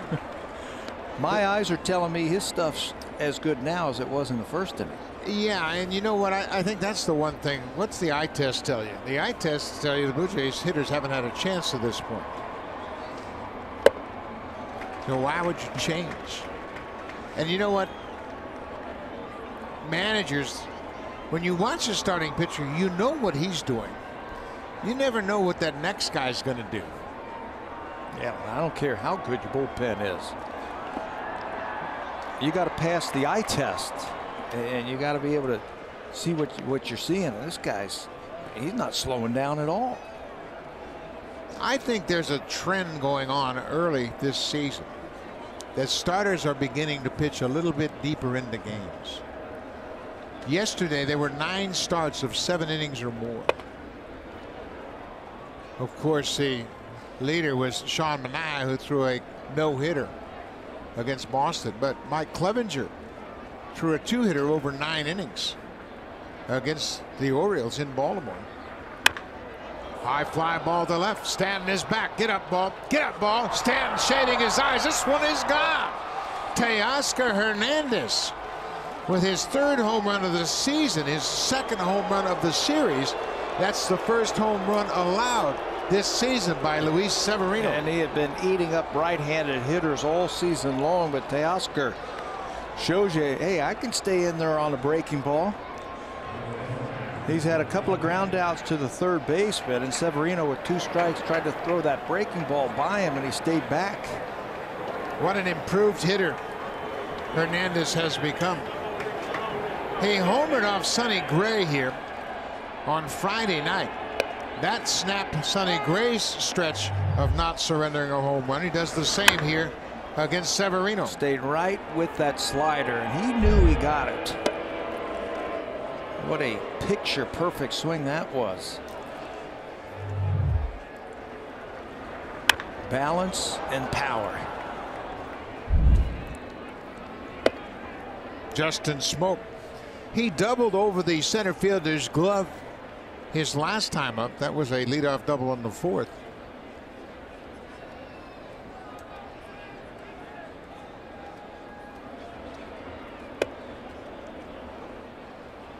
Teoscar Hernandez has his mother and his older brother here in New York for this series, and they have certainly seen him perform well against the Yankees.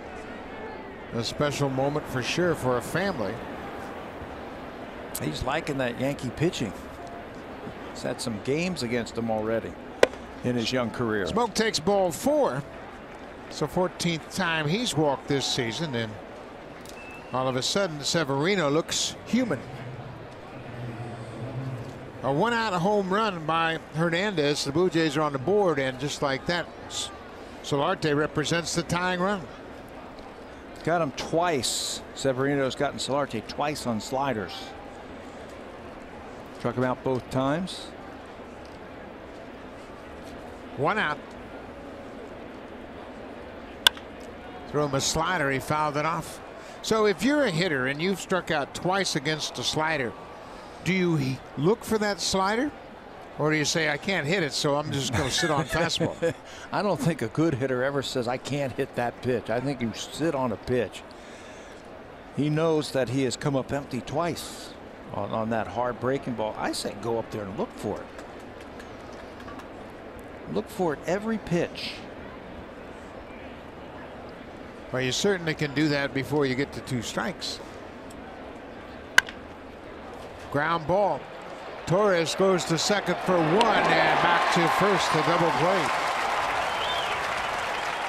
Gleyber Torres making his first big league start at second base. Starts the inning-ending double play, but the Blue Jays get to Luis Severino. Teoscar Hernandez hits his 3rd home run of the season. It's now a 2-run Yankee lead.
Is presented by authority of Rogers Blue Jays Baseball Partnership and may not be reproduced or retransmitted in any form. And the accounts and descriptions of this game may not be disseminated without the express written consent of Rogers Blue Jays Baseball Partnership. Well, the Blue Jays on this beautiful afternoon here in New York have gotten back into the game with 1 swing of the bat. And this is when they do their best work, late in the ball game. Jaime Garcia has been good again this afternoon. He gets ahead of Giancarlo Stanton with the first pitch strike. Really settled down and starting to get some ground ball outs. 3rd, 4th, and 5th inning, all he's given up is a infield single. A couple of walks, but no score. His pitch count is getting up there now at 88, so Sung-Won Oh started to warm up this inning. Foul ball. I think that's another thing that we're going to see some adjustments with is the pitch count. I just think, especially in the Blue Jays case, you don't have a multiple inning reliever down in your pen, so you're going to have to ask your pitchers to pitch a little deeper into the game. Yeah, the starters. Starters. Yep. Gibby was talking about that the other day, that is the strength of this team as Stanton strikes out again. You might have to push those starters a little bit further into the ball game to shorten out that back end of the bullpen. Yeah, I still think the Blue Jays rotation is going to be one of strength when it gets all sorted out. You look at this pitch by Garcia. That's a good curveball.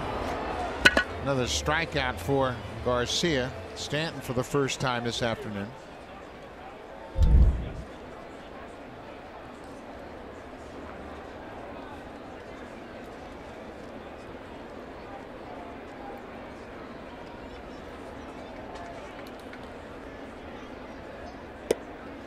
Comes right back with it to get ahead of Gary Sanchez, the DH. Sanchez has walked and struck out.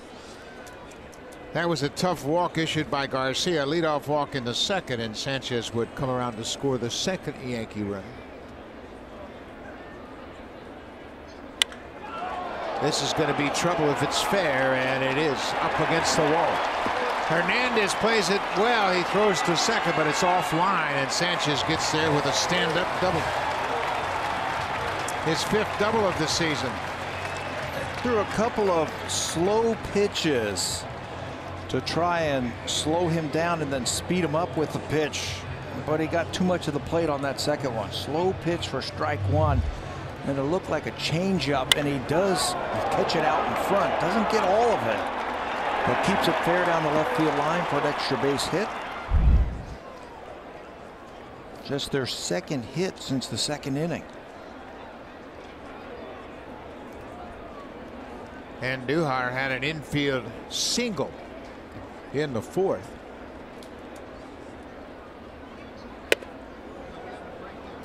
Tyler Austin goes after that high fastball. Garcia struck him out in the second.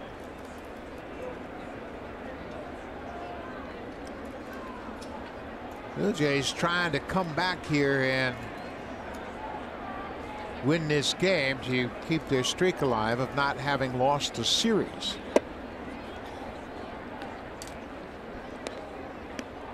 They split the 4 games with the Yankees to open up the series, open up the season, and that's the only time they have split a series. They've won all the rest. Even the Cleveland series, if you will. 1 game series.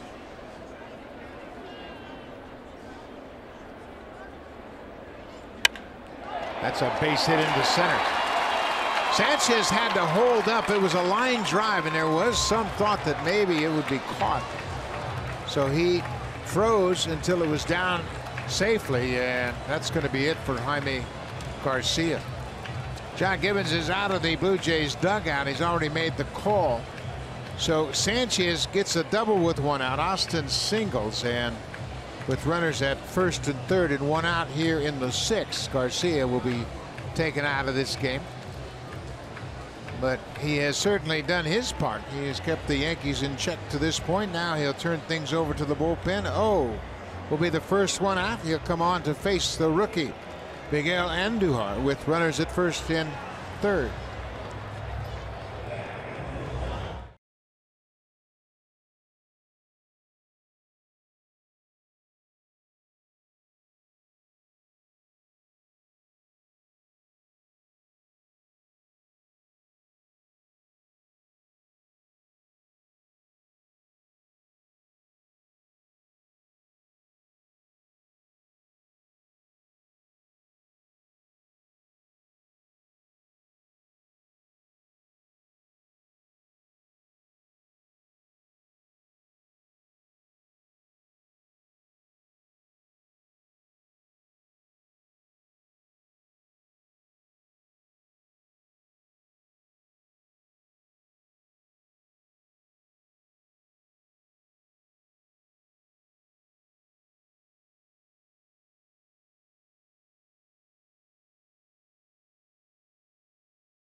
On Saturday, April 28th, the first 20,000 fans will receive a plaid raglan shirt.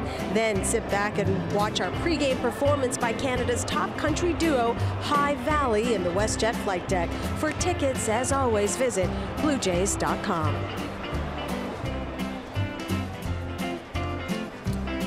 Bottom of the 6th inning in New York. New pitcher is Sunwon Oh, making his 10th appearance, his 4th appearance against the Yankees this season.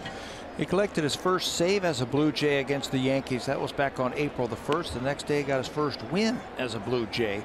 That was against the White Sox. He's already pitched in this series an inning a couple of days ago. Gave up a hit and had a couple of strikeouts. Fastball slider. Good combination right here against Andujar. Blue Jays turn to double play to end the 4th. First pitch strike.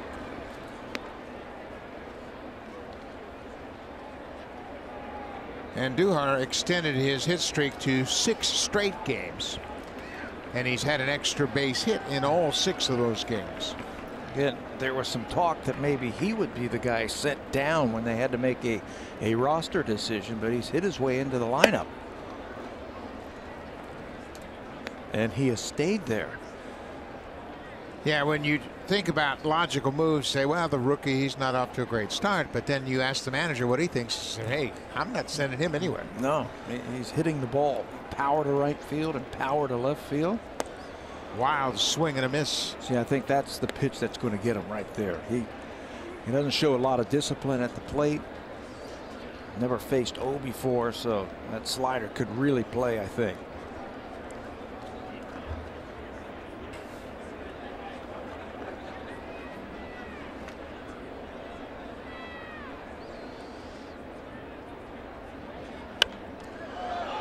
Pop back on a play. O's done a good job of pitching ahead. He's thrown almost 72% first pitch strikes. And that certainly gives a reliever an advantage because hitters are trying to get a feel for the new pitcher into the ball game. And if you're very efficient throwing strikes all the time, they don't have much to go on. Fly ball deep to center. Pilar's not going to get it. Bounces off the wall. Sanchez is in to score, and Austin will stop at second, and that ball gets away. Martin saves a run. O did not get behind home plate to back up the play. That was a wild throw, and Martin did a heck of a job of diving to catch it to keep Austin from scoring. He threw a great slider for strike 2, and then this one was not a good slider. It stayed out over the plate. And we mentioned Andujar's got some extra base pop. He's at it again. Off the wall in left center field. Gurriel came up firing. And you're right, there was nobody behind Russell, so that saved a run. There's he was over by the third base dugout. So it's 4-1 now as the Yankees get that run back, and this forces the infield in on the edge of the grass. The rookie Gleyber Torres in his first game in the big leagues has struck out and grounded into a double play.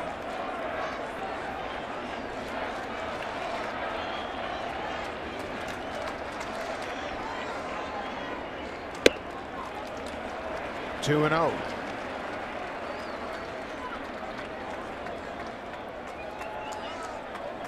Austin is at third, and Andujar is at second.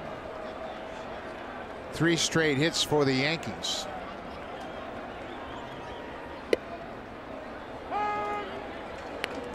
Breaking ball for strike 1. 2-1 now.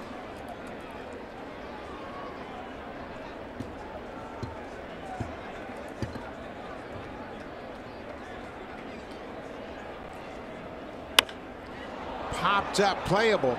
Right side of the infield. Smoke shading his eyes. He makes a catch in foul ground, and Torres is retired.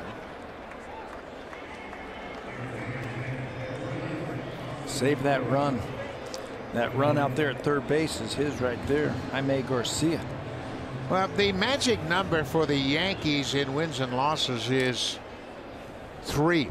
They've averaged just 3.22 runs in their losses. So if you keep them around 3, you got a chance to get to them. Now they have scored 4. They have a 4-1 lead. Austin Romine had a big hit in his first at bat. A 2-run double to right.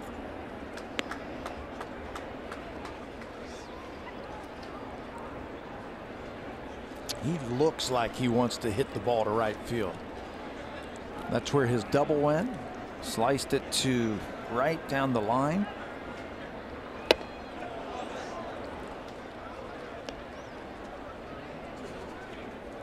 One and one. The double that Romine hit in the second, his first double of the season, his first extra base hit of the season.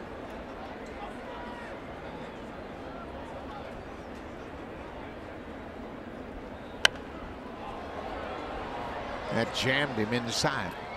1-2. Yeah, his swing path suggests that he's thinking about right field. So Russell Martin, I think he sees that, and Russell set up inside and got a fastball by him.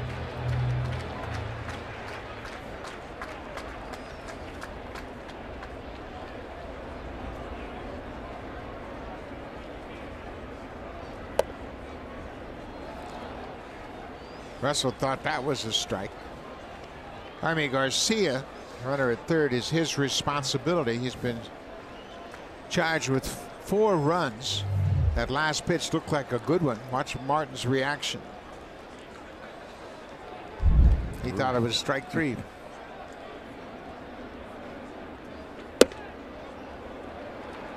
Full count now.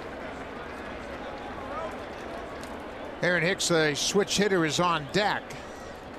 He's batting leadoff this afternoon.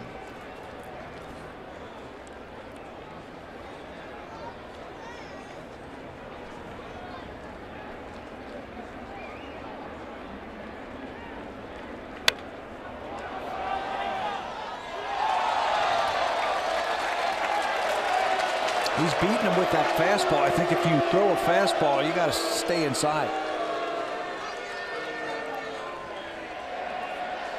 His double to right field, I believe, was off a fastball away, and he just went right with it.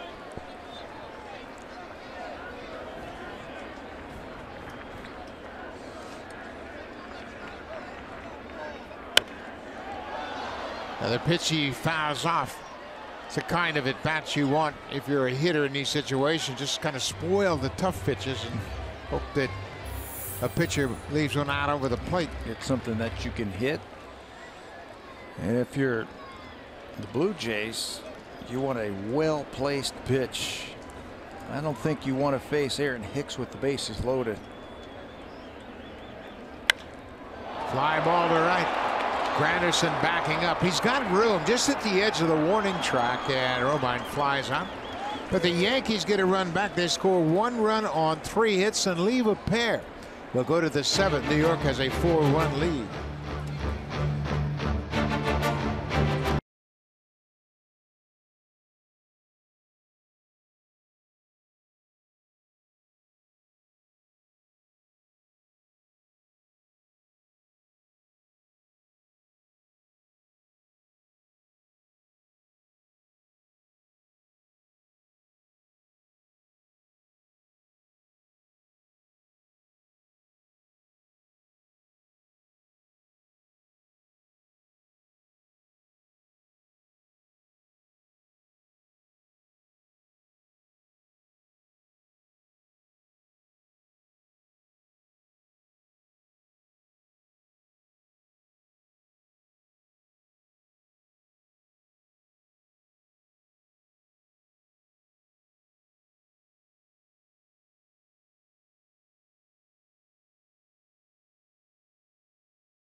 18 Honda Super Camps across the country.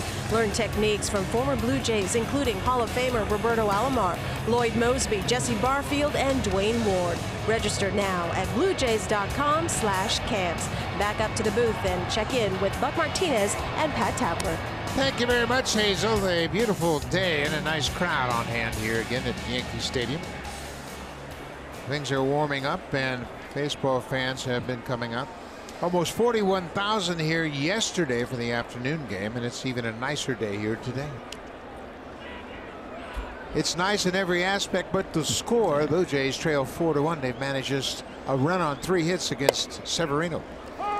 The only run coming on the home run by Teoscar Hernandez. That would be a good place to start, is knock that starter out. Try to get some of that middle relief. As you want to do it quicker before you get to the back end of that bullpen. The Yankees have a core of pitchers they trust when they have the lead. Green, Betances, Robertson, and Chapman. That's the roll call when they have the lead. Maybe not necessarily in that order. I think Aaron Boone will see where they are in the lineup as Chad Green is up and starting to throw. And they will decide what matchups they want. Popped up off the bat of Russell Martin. Austin makes the catch in fair territory, 1 away.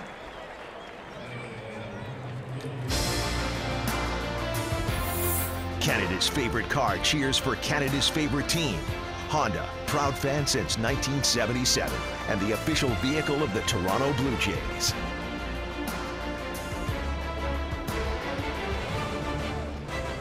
That is a beautiful gate 4 at Yankee Stadium. That's the media entrance right behind home plate.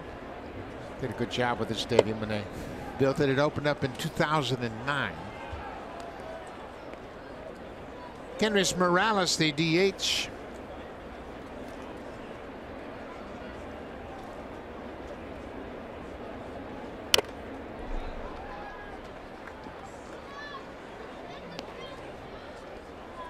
I mentioned Sean Manaea threw a no-hitter last night against the Boston Red Sox, the hottest team in baseball. He shut them down. Francisco Liriano was no-hitting the Kansas City Royals this afternoon in Detroit, but they got 5 runs off of the Tigers. Stanton dealing with the sun again and makes the catch. Let's check in with Jamie Campbell.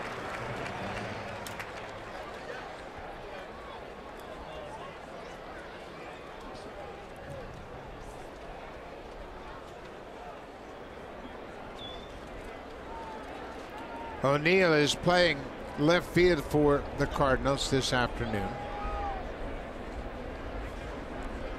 Colton Wong hit his first home run of the season. Couldn't be breaking in against a better team than my Cincinnati Reds. They are struggling so far this year. Cincinnati just having a terrible start, so bad that it cost them their manager. Brian Price was relieved of his duties. Jim Riggleman has taken over as the interim manager. 3-17. Tough start.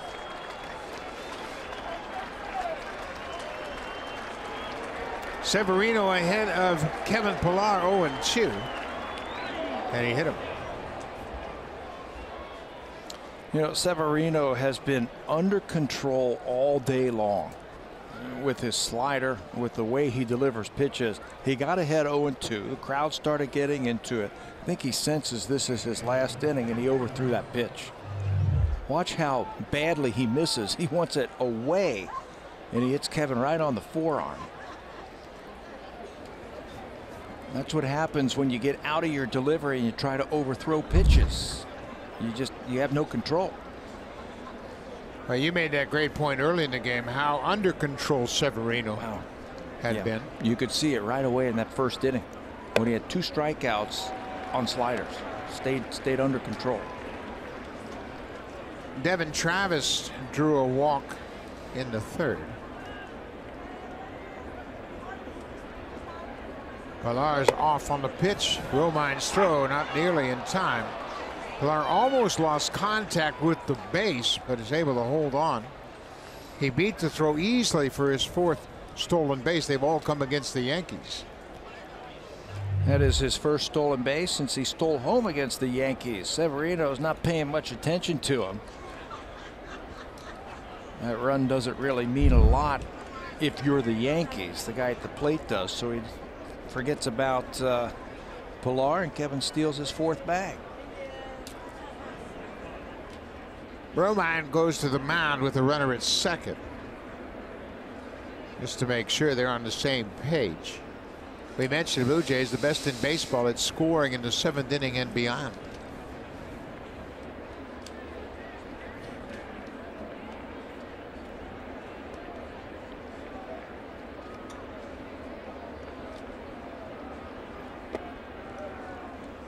They've also been good coming back from trailing early in the game. They've had 8 comeback wins this season. Only the Mets and the Phillies have had more. They both have 9.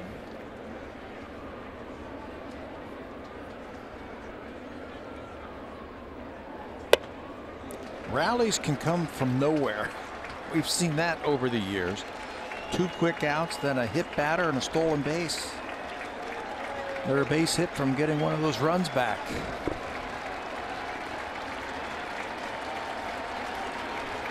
Two balls and 2 strikes. Driven to the alley and right. Judge is going to get there, and he makes the catch just in front of the scoreboard and right. Pilar gets hit by a pitch, steals a base, but he's stranded in scoring position. Severino, 7 strong innings in the book, and the Yankees have a 4-1 lead.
Triple or double A, and Hernandez was called up earlier from AAA. They both had an impact in the early going since they've joined the Blue Jays, and as we often do on Sundays, we'll give you now the farm report. 2 players in AAA Buffalo as we speak.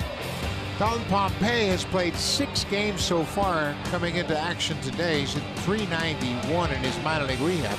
Danny Espinosa, he was with the Blue Jays at the end of spring training, a switch-hitting infielder. He has played 7 games. I think the Blue Jays are really interested in what Espinosa can do. He's a very versatile guy. Utility type of player who can switch hit, play the infield, play the outfield, and he has major league experience.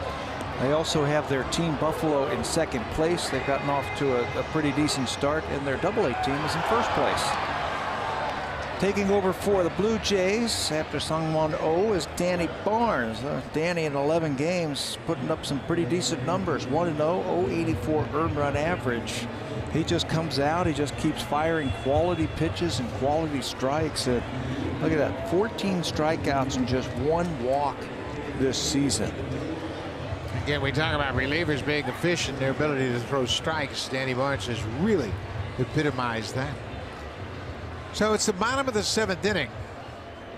Blue Jays trail 4-1. Top of the order for New York, Hicks, Judge, and Gregorius. Aaron Hicks, a switch hitter, batting left-handed for the first time today.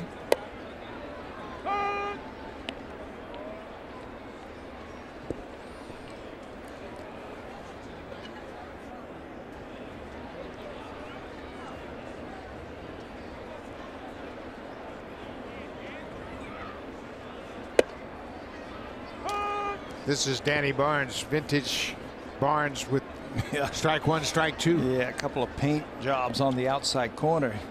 Ran into him the other day, say how everything's going. He goes, very busy. I got my family in town here in New York for this series. So he gets a chance to pitch in front of the family today. Well, Barnes is from Long Island and went to school in New Jersey at Princeton University. So he's got a lot of family and friends in the area. Give him something to cheer about. Fastball up, change up down the way. I asked him how the slider's coming along. He said, that's coming along. I think he's still fastball change up, and he's got to be able to paint with it, and he's been doing that all year. Well, he will use that slider first pitch to right-handed hitters. They haven't seen it much, and that will catch them off guard. Sharply hit past Travis into right field. First hit for the center fielder this afternoon.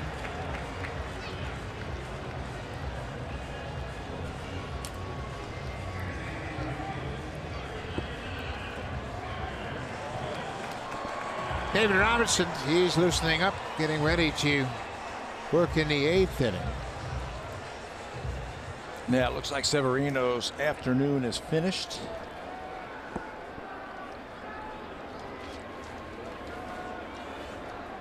Judge has a walk in his strikeout, officially 0 for 2 this afternoon.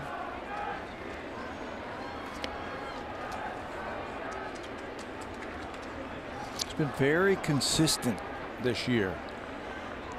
He's put up some power numbers. I think you're going to get that every year from him, but he's going to be very consistent. He's had a hit in 16 of the 19 games this season. I think if you're the Yankees, that's what you want to see. Power's always going to be there, production's always going to be there, but is the consistency going to be there? So far, so good. Well, and that's when you become a true hitter, when you go up and have good at-bats consistently day in and day out. Judge last year, late in the season, had shoulder issues. He had it addressed in the offseason, but you never heard anything about it during the season. But the second half of the year, he had some struggles, but he never really said too much about it. After that slider there. His manager was talking about him in spring training. As Aaron got to know him, he said he's a fierce competitor. You wouldn't know that because he's such a good guy. He's always talking to fans and the media and the players, and not afraid to get out there and meet people, but he's a fierce competitor who works very hard at his craft. That straightens him up. It's a full count.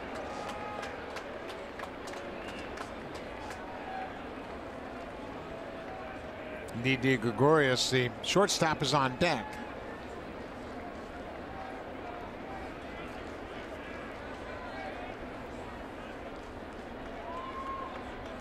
There goes Hicks, the runner. Ball is hit in the air. Not that deep. Pilar coming in now. He makes the catch, and Hicks returns to first. And they had started the runner, Hicks, at first base. Judge flies out to Pilar for the first out of the inning. So you can do that now, I think, with Aaron Judge hitting in the number 2 hole, because his at-bats have been so good. Hey, you get your strikeouts. But you try to open up a hole, get that runner a little bit of a head start with him at the plate.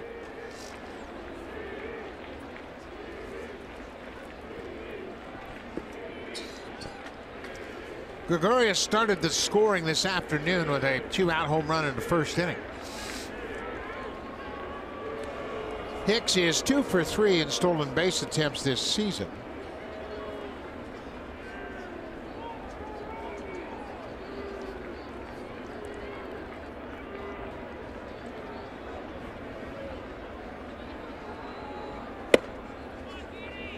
The infield defense has 3 defenders on the right side of second base. It'll be an interesting double play if it's hit to Travis, as he will throw to Gurriel, who will have to go back to his right to get to the bag at second. Yeah, early on, they're going to play Solarte at third base in and shift on the defense on the right side of the infield. I think after 1 strike, they might switch it back up again and put Solarte out at second base and move Gurriel to the left side. There goes the runner. Martin's throw is into the runner, and that's going to get away.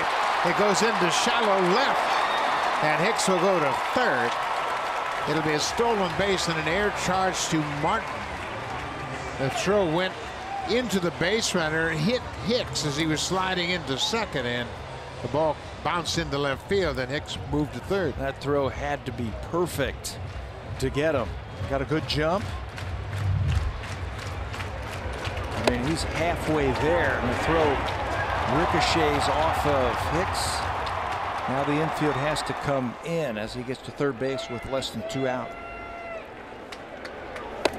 Hicks had a great jump, and he beats the throw, and then he alertly moves over to third. The infield is drawn in now, and Gregorius gets under it. Hits it high to right. Granderson deep in right field. Tagging is Hicks, and there'll be no throw. So Gregorius picks up his second ribby with the sac fly. Well, you talk about a professional at bat. Didi Gregorius had nothing on his mind other than hitting a fly ball. Well, who says the stolen base is dead? That was Hicks' first stolen base of the season. He takes advantage of that, gets himself into scoring position, goes to third on the air, and he can get cashed in on a long fly ball.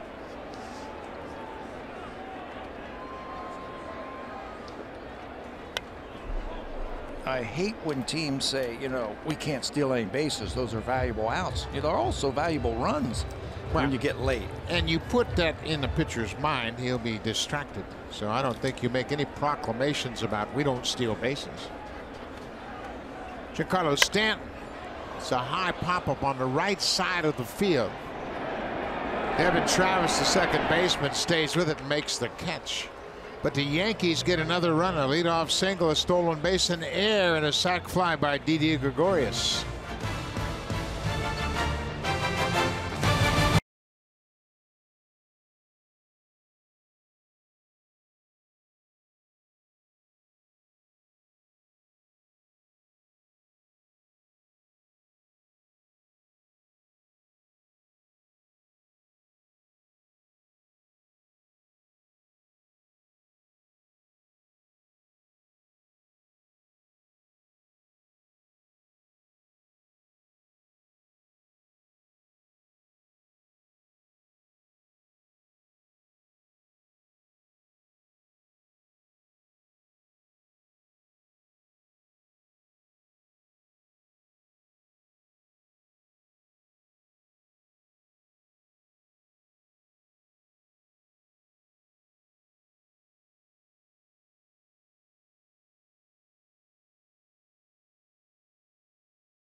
2018 season. The biggest winners of the year clash in Calgary. The Humpties Champions Cup on April 26th to the 29th on Sportsnet and Sportsnet Now. Buck. Thank you very much, Hazel.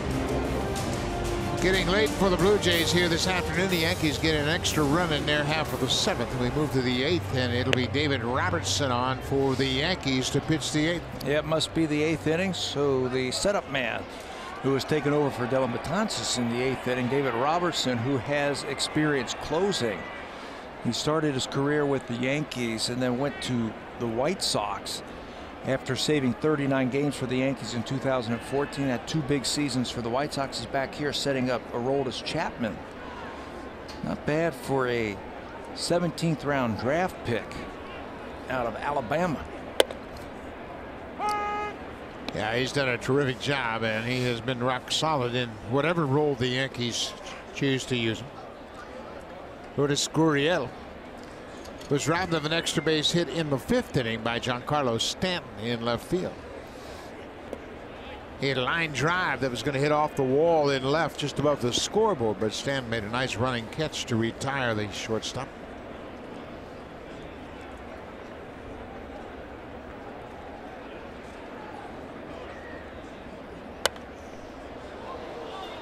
Luis Severino, the starter, is in line for his first win against the Blue Jays, pitching here at Yankee Stadium. He made his 2nd career start, his 4th appearance against the Yankees, and he had an 0-2 record with a 9 ERA. He's going to drop that down.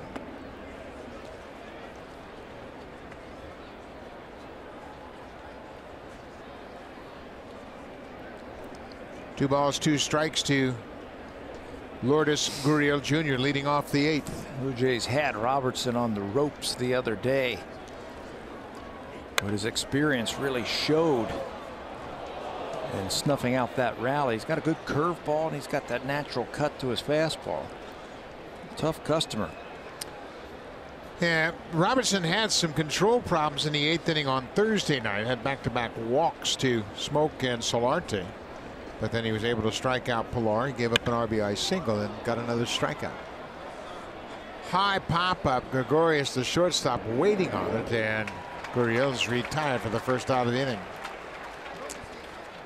The starter, Luis Severino, making his 2nd start of the season against the Blue Jays, and he was very good again this afternoon. He was under control. You could tell right away. He struck out the first batter of the ball game with the slider that thing was on. That slider was working.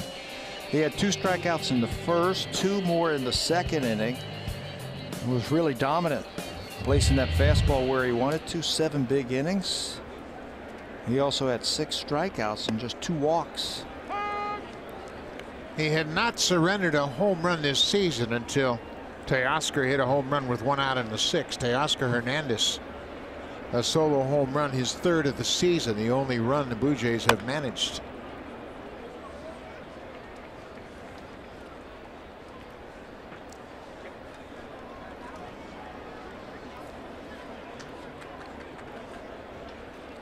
John Axford is standing by in the Blue Jays bullpen.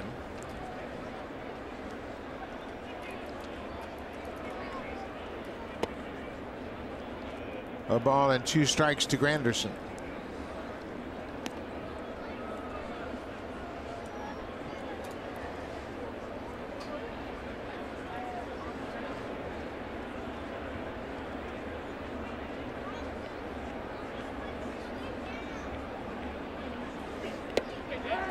He goes after the breaking ball that gets away from Romine. He throws to first to finish the strikeout.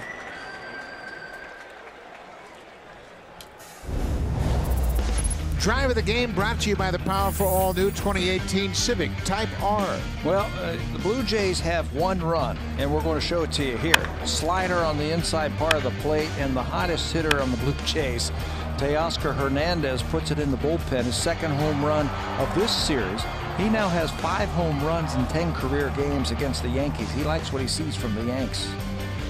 Well, he certainly has been impressive in a short period of time with the Blue Jays. Driven in 10 runs already.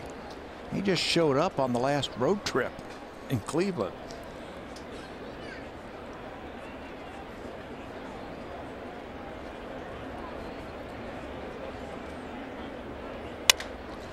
He's going to have another hit. Hits this one into right field, his second hit of the afternoon. He has half of the Blue Jays' 4 hits. That bat's going to be broken, but it shows you how strong he is. Hitting that ball out into the outfield for a base hit. Robertson goes cutter away, hits it off the end of the bat, but pushes it into the outfield. Good stroke.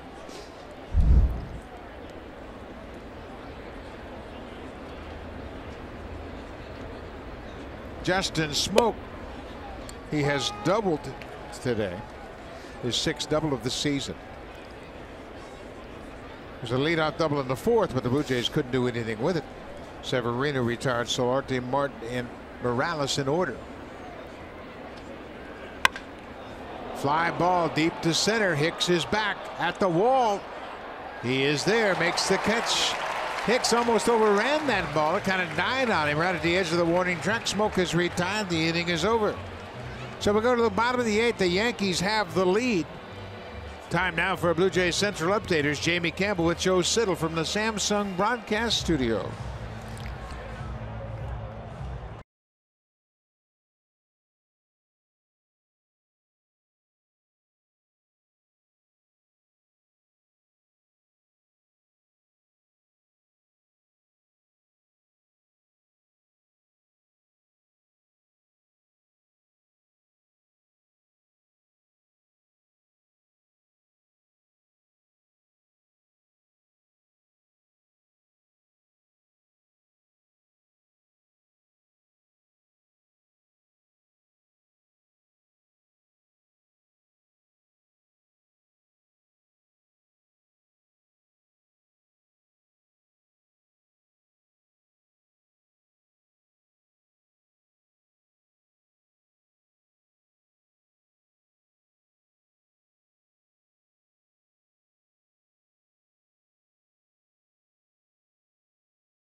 Official team shop for your Toronto Blue Jays. Come visit us at the Toronto Eaton Centre, Rogers Centre Gates 1 and 5, and every in-stadium kiosk. For more information, visit jshop.ca or call 1-877-JSHOP.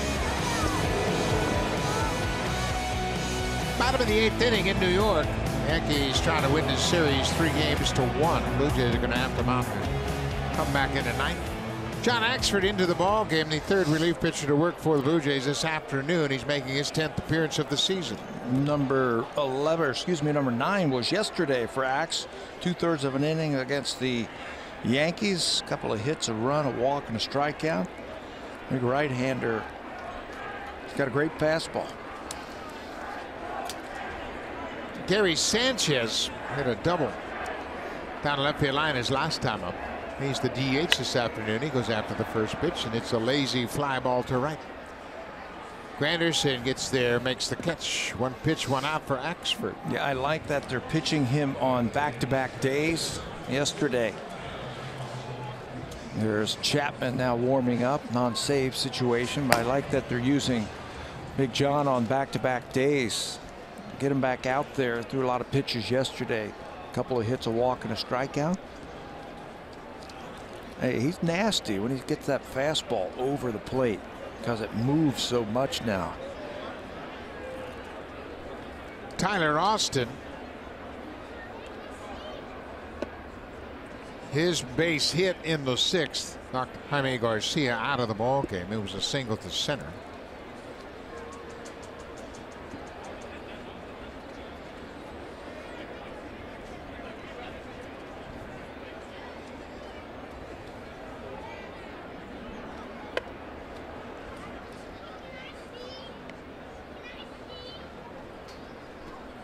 2-0. Axford threw 24 pitches in 2/3 of an inning yesterday.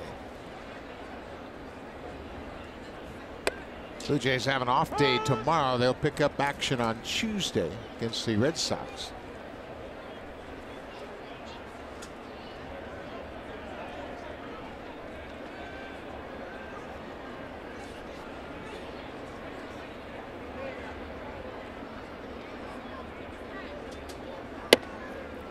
Strike two. It's now 2-2.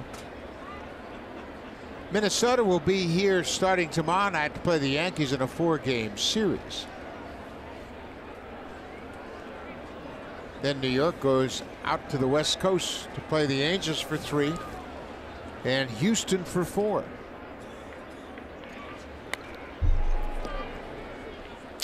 I think Minnesota's going to be in the discussion as the season goes along. Having trouble getting their season started.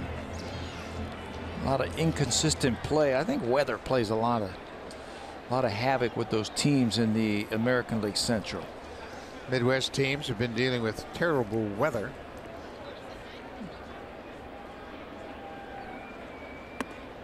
Byron Buxton, their fine young center fielders on the disabled list with migraine headaches. Irvin Santana had a hand issue. He is not close to coming back just yet. They had a suspension. Their starting shortstop Blanco was suspended for 80 games.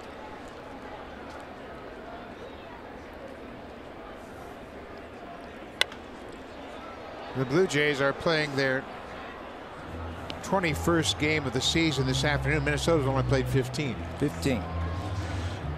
That might hurt later on in the season when those doubleheaders start piling up. Really challenges your depth, especially the pitching depth. It could ruin your bullpen for weeks if you have to overuse them. Ground ball up the middle. Gurriel, 360, throws. Did he get back in time? According to Ted Barrett, he did.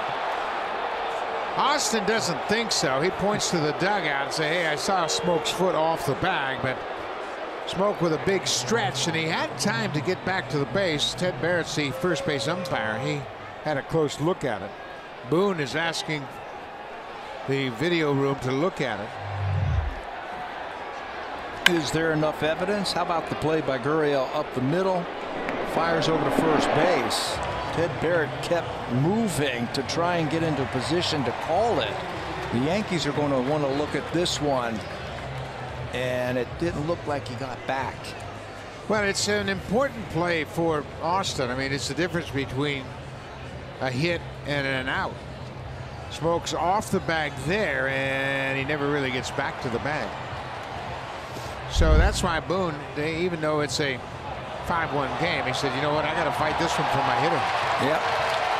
And the crowd has just seen the replay, and that reaction tells you what they think. The umpire usually catches or stops right there to see the play, but because it was a wild throw and he had to see if the leg was on there, he had to keep moving in the foul territory. That looks like an easy call for the umpires. So the Yankees have been very successful in challenging these close calls. They've had 4 of the 6 overturned this year. I think this one's going to get overturned as well. So it's a video review. Ted Barrett, the crew chief, made the call. He and Lance Barksdale are listening to the video review room in New York here. Shouldn't take that long. It looked like it was kind of a clear-cut play to be overturned.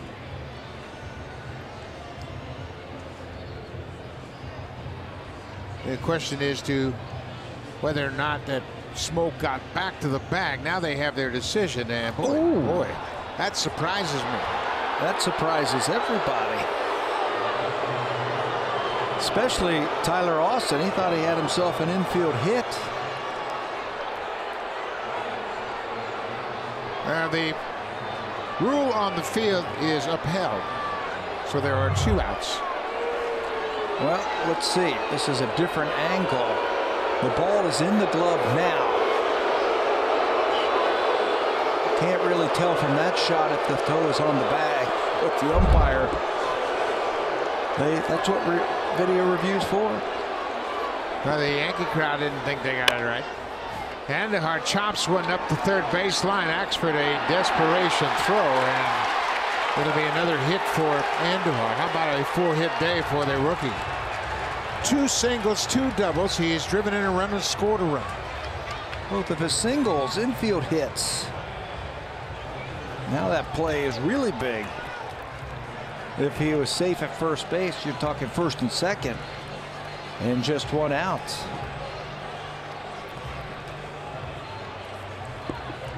So that'll bring the other rookie starter in the lineup up to the plate, Gleyber Torres. Gleyber is from Venezuela, making his major league debut here this afternoon. So far, he is 0 for 3.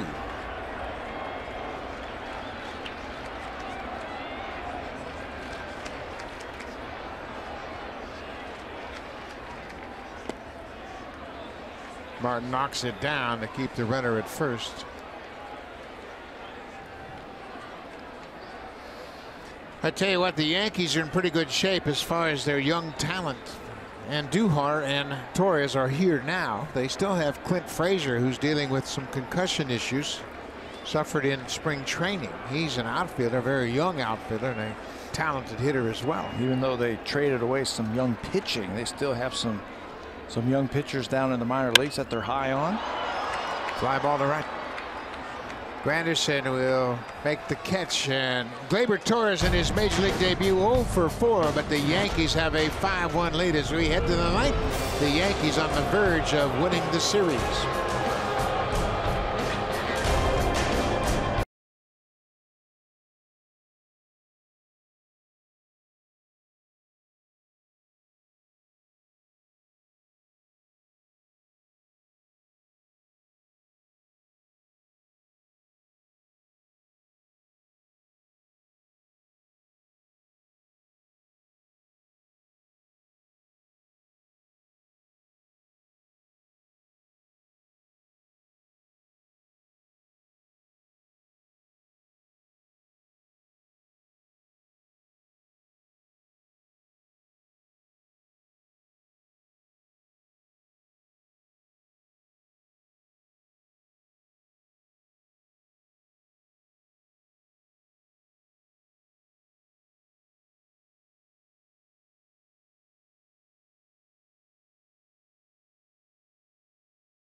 Presented by Honda.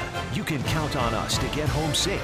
Honda, official vehicle of the Toronto Blue Jays and proud fan since 1977.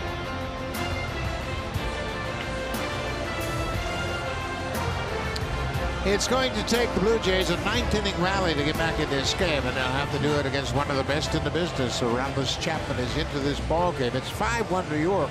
It is not a save situation, but the Yankees want to wrap things up. Chapman has only pitched once in this 4-game series, so he's back in there. And it was pretty impressive when he did pitch. That was game number 1. 1 inning, struck out the side. 1, 2, 3. Aaron Boone, the manager of the Yankees, has said, I want this series, and he brings his closer in to try and nail it down. And there is Solarte, goes after the first pitch.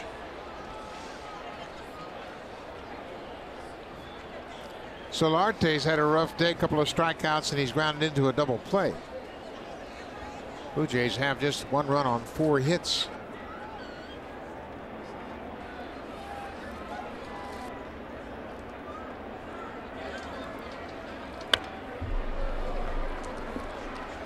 The Blue Jays had 6 hits in the opener. They scored 8 runs on 9 hits on Friday night, and then yesterday the same line, 1 run on 4 hits, as they lost 9-1 yesterday, and that's what they have done today. 1 run on 4 hits, and they trail 5-1. That one goes all the way back to the backstop. Well, no tricks from the Cuban Missile. That's what they call him. He's got the best fastball in the American League, and he likes to show it off. He's hit 100 plus so many times people have stopped counting.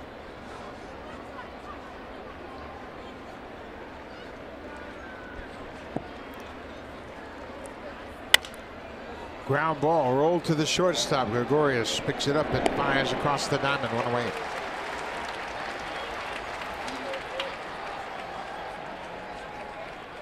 The Blue Jays have not lost a series this season. They split a series with New York, 2 games apiece to open the season, and this would be their first series loss of the season.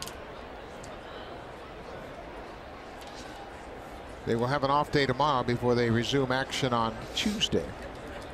The Blue Jays would drop to 13-8 with a loss here this afternoon. They had him on the ropes on Thursday night. They were missing that one big base hit. They ended up losing that one. Came back and won game 2. Yesterday, a big inning in the 6th inning for the Yankees blew that game open. Then too much Severino this afternoon. Severino has worked 12 2/3 innings against the Blue Jays this season and has allowed just 4 hits.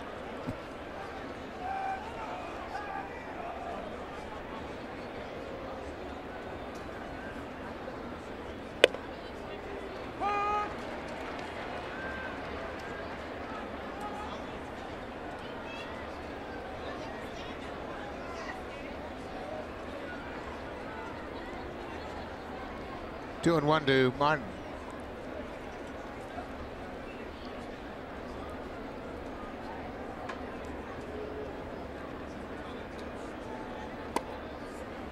Throw him a breaking ball and miss. Now 3-1.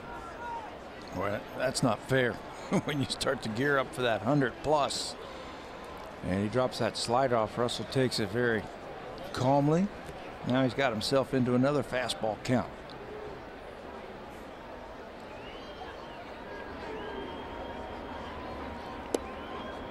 Throw him a breaking ball.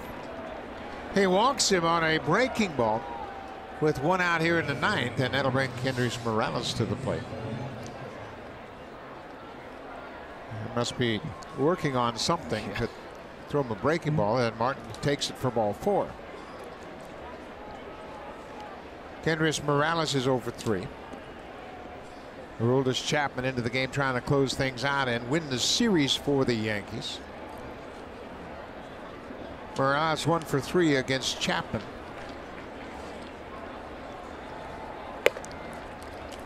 Now he misses with the fastball. That's what you hope for. It's not a closing situation, so maybe he isn't too fired up about it. He got the first out, and then it looked like he was trying, I don't know what he was trying to do there. A couple of breaking balls, but he lost it, and now he's behind Morales. Chapman only has 3 save opportunities. He's converted all 3 of those. This is his 9th appearance of the season. He has now walked just 3 batters while striking out 17. But that was a curious pitch selection to throw to Martin, to walk him with a breaking ball with 1 out and a 4-run lead. Breaking ball again.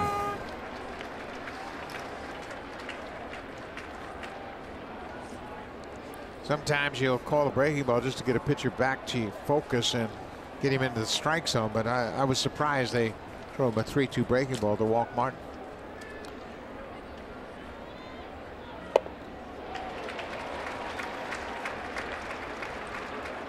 Another breaking ball. Well, it's really difficult because hitters know he's got that 100-mile-an-hour fastball. Yeah, you got to deal with that.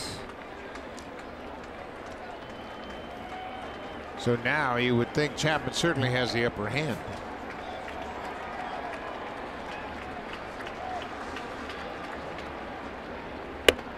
Missed with the fastball. He's missing with that fastball right now. He's coming out of his delivery just a little bit. His average velocity is 98 with his fastball. Still, his slider averages 86 miles an hour. 3-2. He threw Martin a breaking ball on this count to walk him. And he walks Morales. A breaking ball in the dirt. That's very curious. If I'm Aaron Boone, I'm wondering what's going on. Maybe, I don't know, maybe physically there's something going on with him, but he hasn't been close with his fastball, and he's gotten to the breaking ball and walked the last two batters he's faced. So Didi Gregorius is going to come in and talk to him a little bit and say, hey, man, we got a 4-run lead. You're at the bottom of the lineup. Let's see if you can go after him. But he was coming out of his delivery on a couple of those fastballs, and they weren't even close.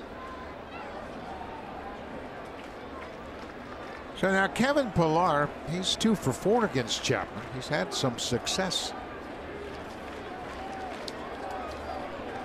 I don't know what you would look for now, given what he has done this inning. There's a fastball at 96. He had to take something off to throw it over. Maybe that's it. I said it looked like he was reaching back for a little something extra and coming out of that delivery.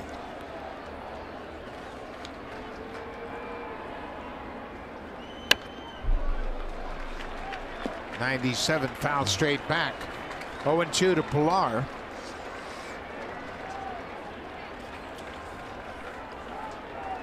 Blue Jays have been terrific late in the games, capitalizing against some tough bullpens. This is supposed to be the best bullpen in the American League. They can strike you out the best. A lot of big arms down there. And Pillar strikes out 99 miles an hour with the heater. That was no messing around right there. He said, okay, the experiment's over with the slider in a 4-run lead. I'm going to go right back to my best pitch. That's a fastball, and he picks up another strikeout. The Yankees bullpen first in the American League in strikeouts per 9 innings, 13 and a third strikeout for every 9 innings pitched. Devin Travis, the last Blue Jays hope, and he takes a strike.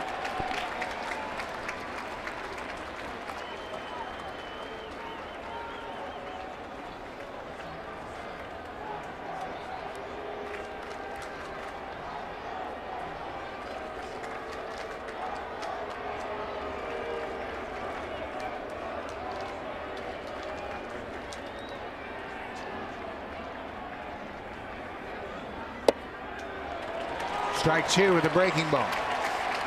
0-2. Over half of his outs recorded come via the strikeout. You got to turn it up and expect that hard fastball.